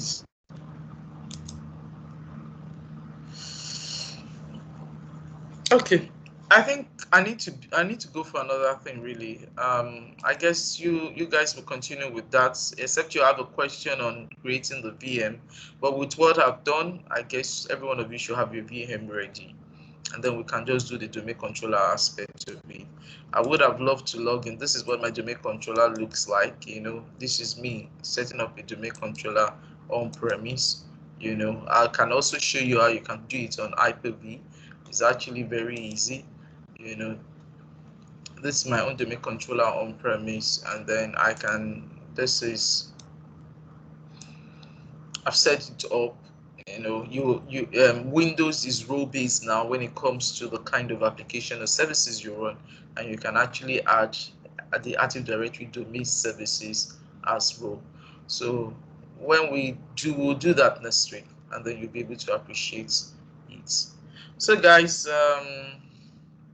this is also taking time. The system, I think it will have a lot I'm running.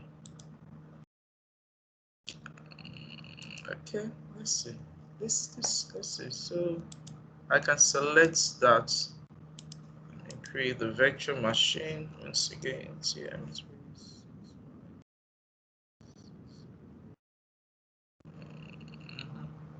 West Europe.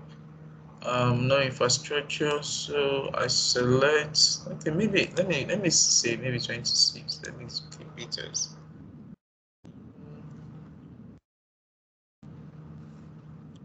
With admin will not be available. That I know.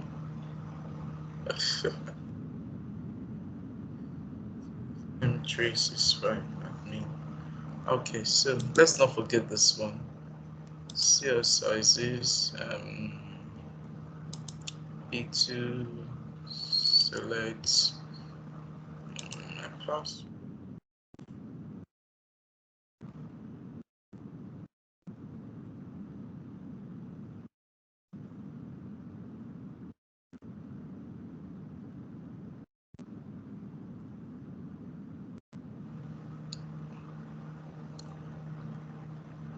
So create this part is the most important one, or else your money will just finish.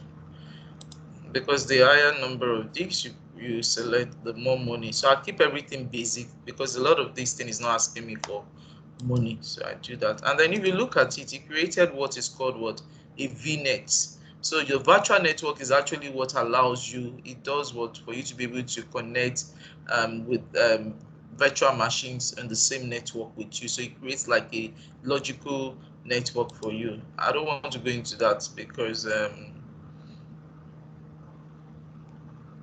you know, so you can do this and then create.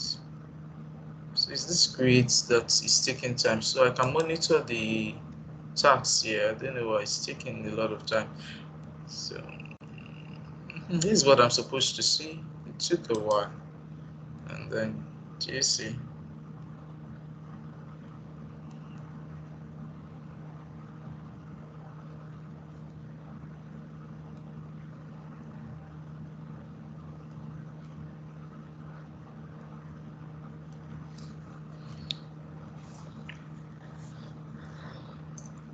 I felt it will finish on time so that I can do the domain controller with you today, so that you guys can, and then we will save enough time to on next week. So then, but it's creating.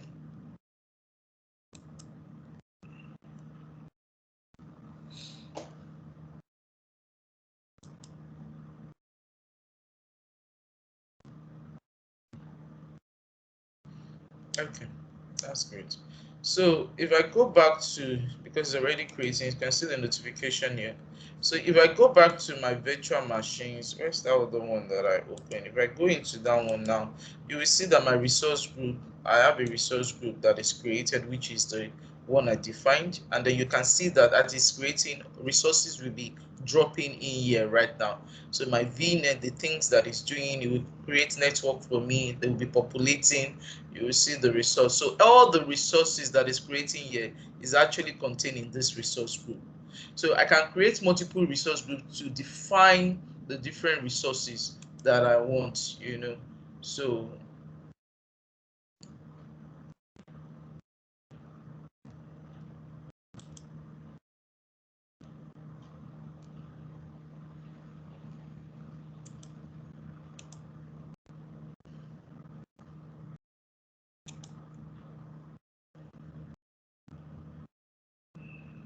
okay, so let's see what has happened.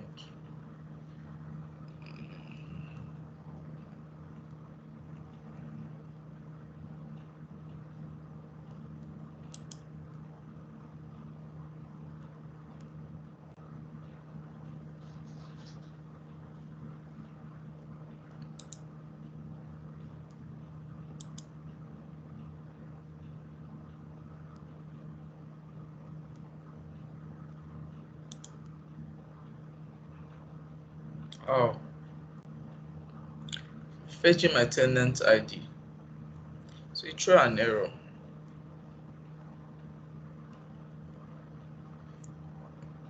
Oh, this, okay, that was 35 minutes ago. I would have been scared. So you can see what it created for me. This is my virtual machine. So my dear, anytime you are working, pay attention to it. This is my network watcher. This is my virtual machine. This is the pop. So you see, my dear, everything you are using here, it is built. This is the disk. This is the virtual network. This is the network interface. This is, so sometimes you shut down your VM, but all of these things are still active. They are not deallocated, so the billing is still going for it. So this is what my virtual machine. So with that finished, you can now so let's see how we can connect to, sorry, let me shut down this so it doesn't take so much of my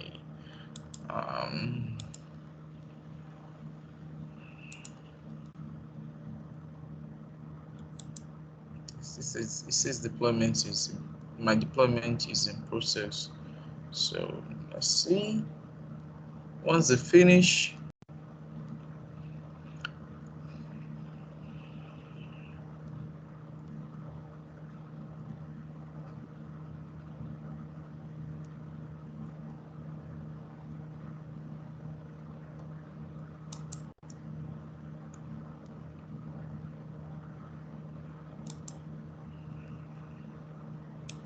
so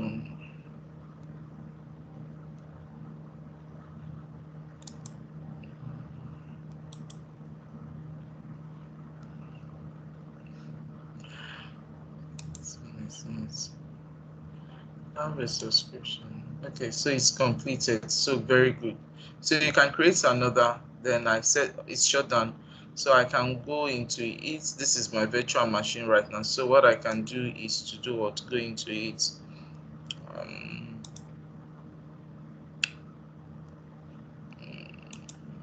I can download these details for information. So I want it to go into information. Maybe we should just do the domain control. Let me see if I can spend another 15 minutes with you. Are you guys tired? Yes or no? So I know whether I should continue. You can Hello. continue. Okay. So let me. You can. So now this is what is going to happen. If I do like this, I try to access the domain controller. Sorry, the VM. Sorry. I try to access the VM. So I do connect. This is what you do. You say connect. Now you can RDP. Remember, it's RDP. That time it was asking you. So when you RDP to it, I think next week is when I'm going to show you how to change the public IP address and give it. Or rather, also you can when you want to, it will ask you to download an RDP file, which you can always save. So I can save this file, and then once it downloads, which is what you've seen here, you can only open it. So one of the things is you can see that I can remote to it, but the details I'm going to be using the details I put there, which is TS M365 admin. That's my account. And then you see that it's using a public IP, which I'm going to show you how to change. But I'm afraid for you not to give you too much information, so that I'll give you that next week. Let me not give you too much information. We will promote it still with a domain controller, but we'll assign it. You see that that's a public IP. We'll assign it a private IP next week. So let's do our domain controller stuff real fast.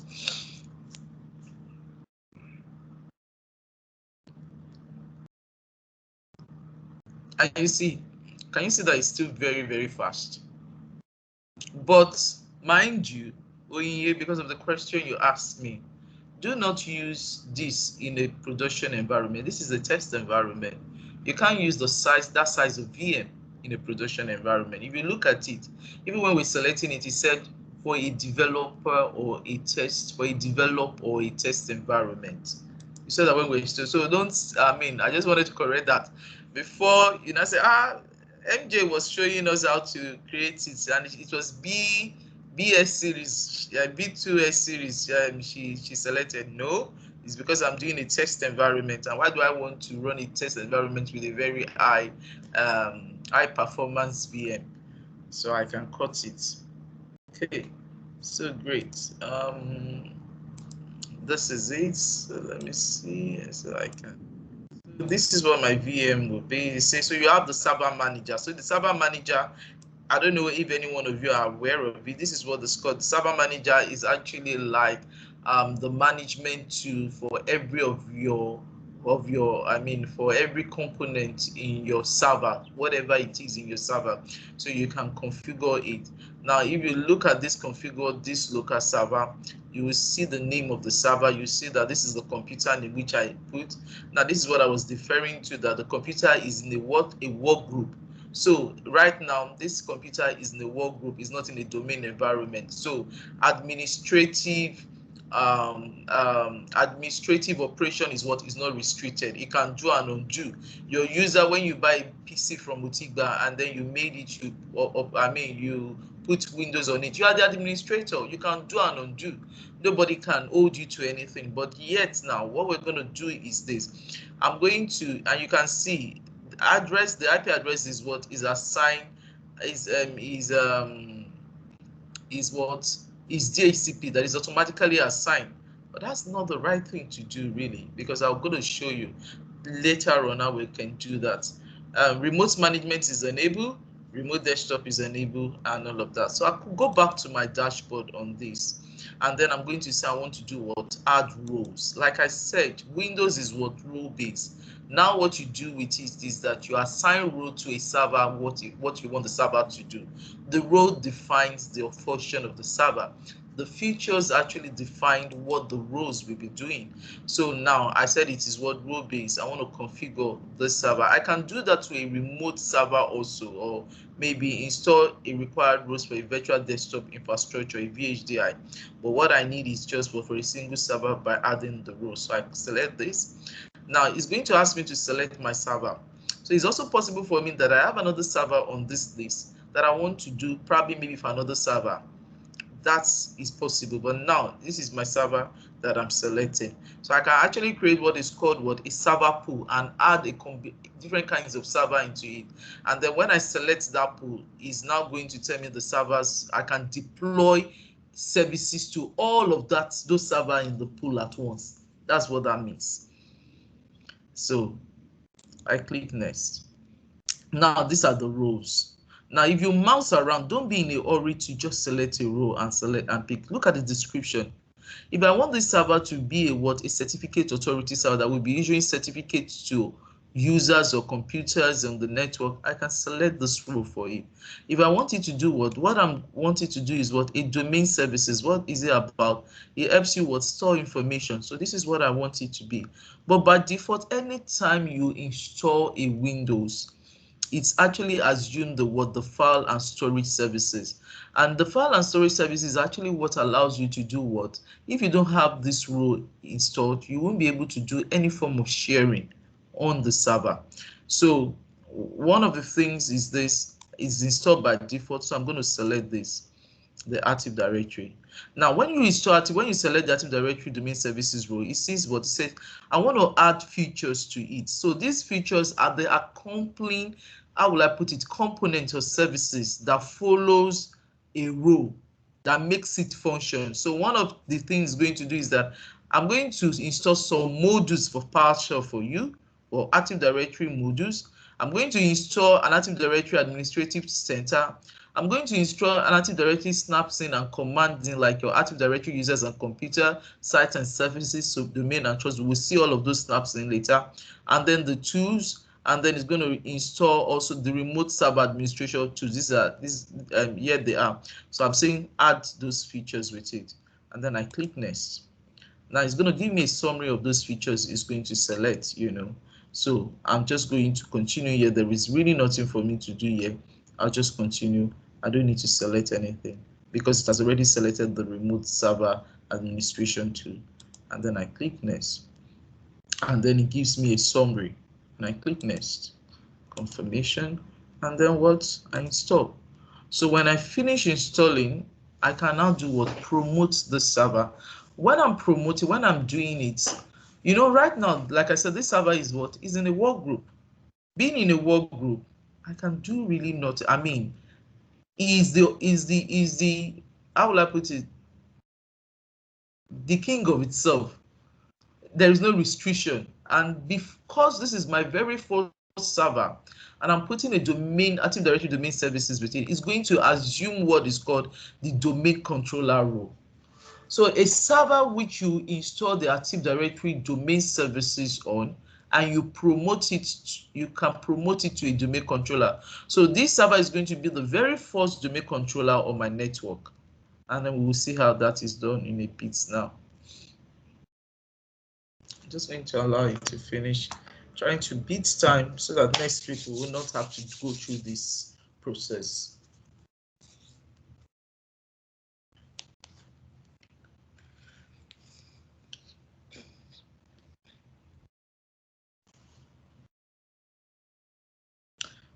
So our topic for next week what's our topic next week? So let's see. Let's go back to our curriculum. So don't worry, it's still installing, but I don't want to wait for it before it installs.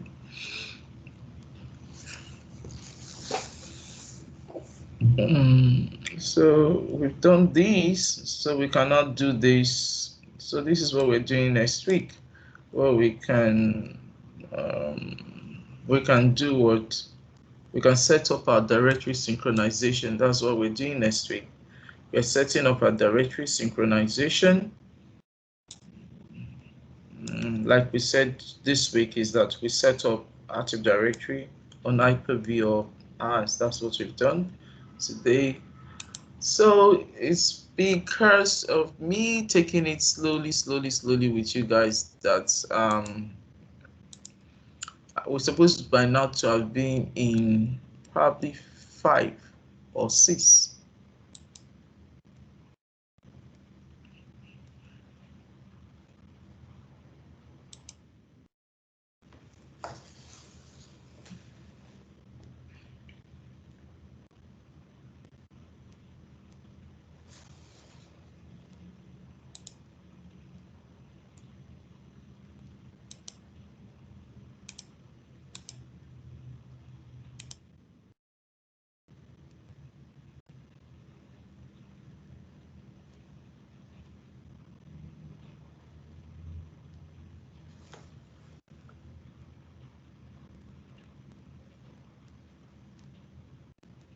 Why?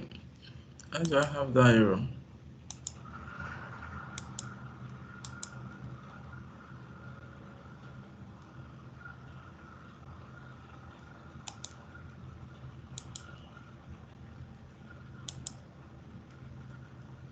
Okay, because I want to show you that we install DNS server on it, so it's going to pick it. So I'm suspecting it wants the .net. If it fails again, then that means it's the .net it wants, which I'm not sure. I have the CD here. I have a CD for .net here. I'm not sure.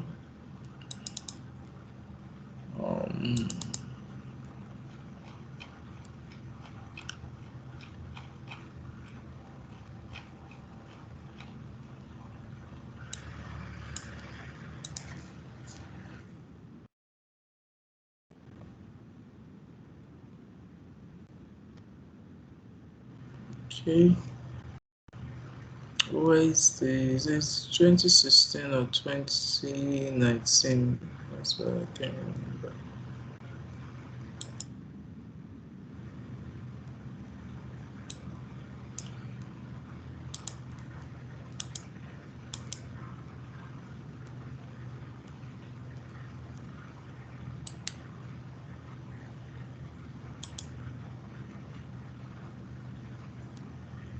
Okay, 2016. Wait a second.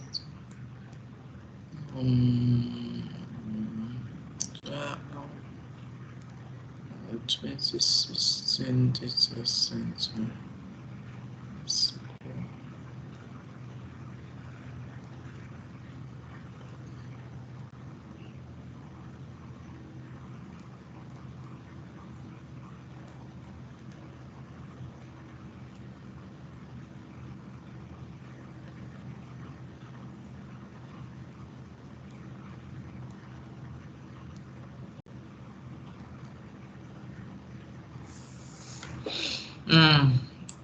Let's hope.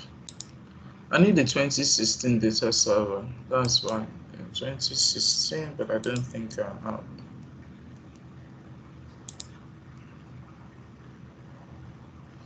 Okay, so what was wrong then? Why did it fail?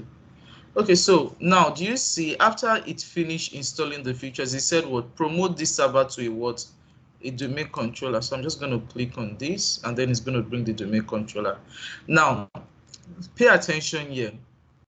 It's asking me to do what? Select the deployment operation. Add a domain controller to an existing domain. Do we have an existing domain? Yes or no? Someone can unmute and answer me.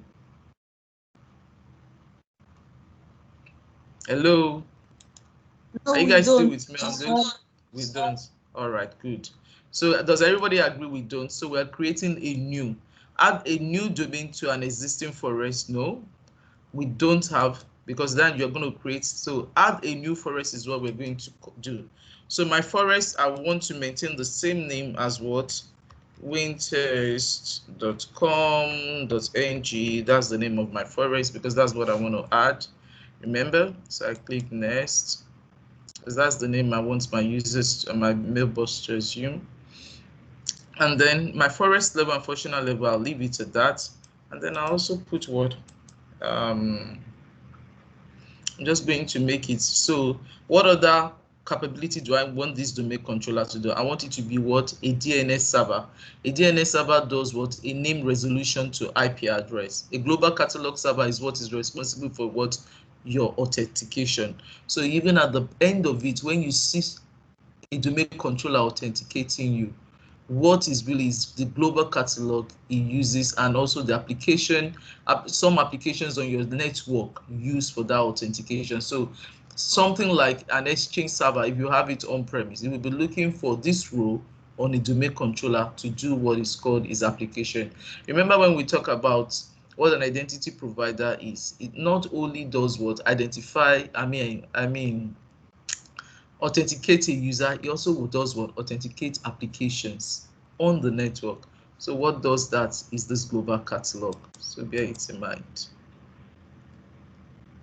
All right, go on, it's taking time. Okay, so I can input my password, and this password is referred to as what?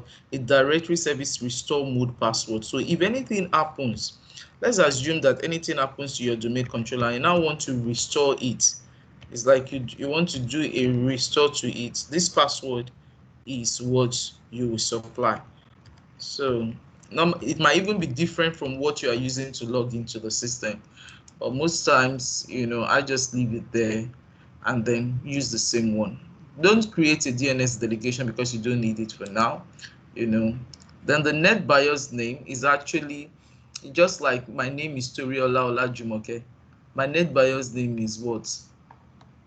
Olajumoke is the name with that, so you can make it you can call it short. So with us, that NetBIOS name is where somebody used to say Wintest / your organization, that like your name. So you say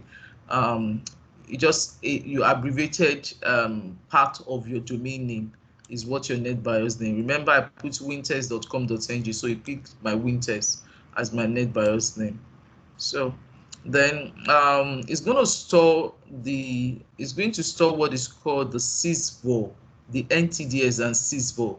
This system volume is going to store it by default in this location. So this is where your sysvol, this sysvol folder is what is responsible for the group policy definitions, the files that you keep on the network, whether group policies that pertains to users or computer configuration. Then you have your log files, you have your database, and then you continue. And then with this, it was going to do a prerequisite check, and once it sees everything is okay, then you can promote, and once it promotes, you're going to restart. So once this is where I'm going to stop, and then you guys can play with it to create users accounts one after the other. So once it's finished, it's doing its installation, I think you guys can continue with that. So verifying prerequisite for domain controllers operation and all of that. Once it finish, it's going to go to installation, which is going to ask me to install. So if everything is verified, it doesn't fail, it's going to ask me to install.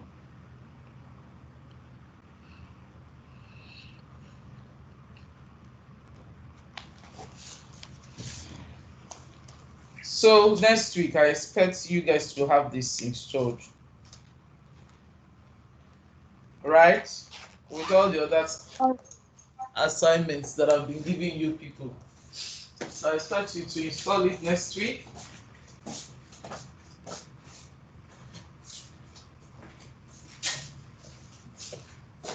Okay, verifying is taking long.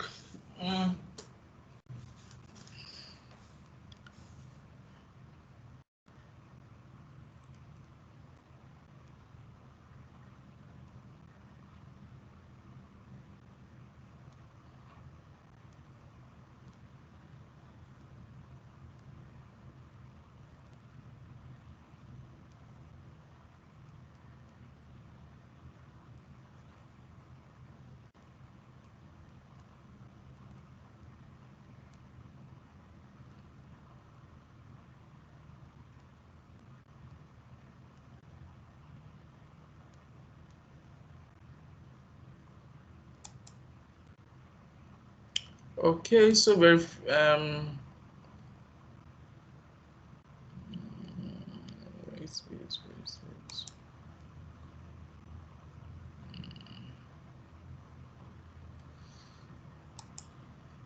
Okay, just click on it now.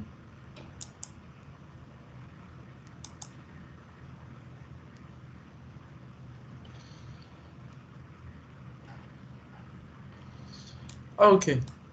All right. So all you just need to do, because I really need to go now, to be honest. All you need to do is that when you finish verifying, if you see it, just click on install, and then if any of you encounter any problem, please let me know.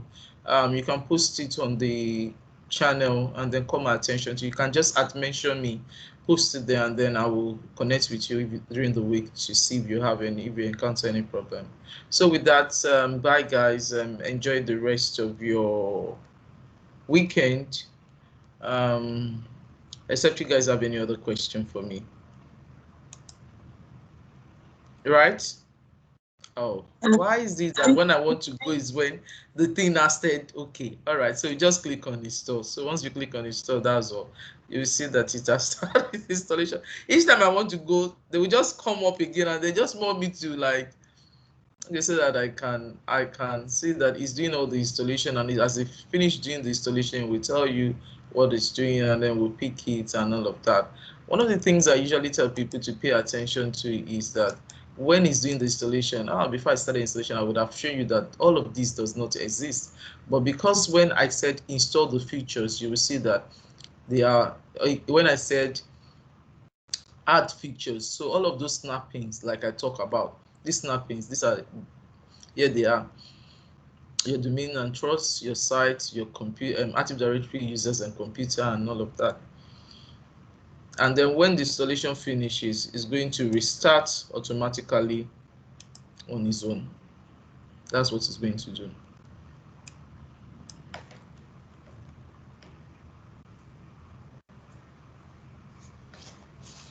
Okay. I need to start packing my things. I'll see you guys next week. All right. Right? Thank you so much. Thank Yeah, you. you're welcome. Yeah, bye everyone. Bye. Bye. So see you next week.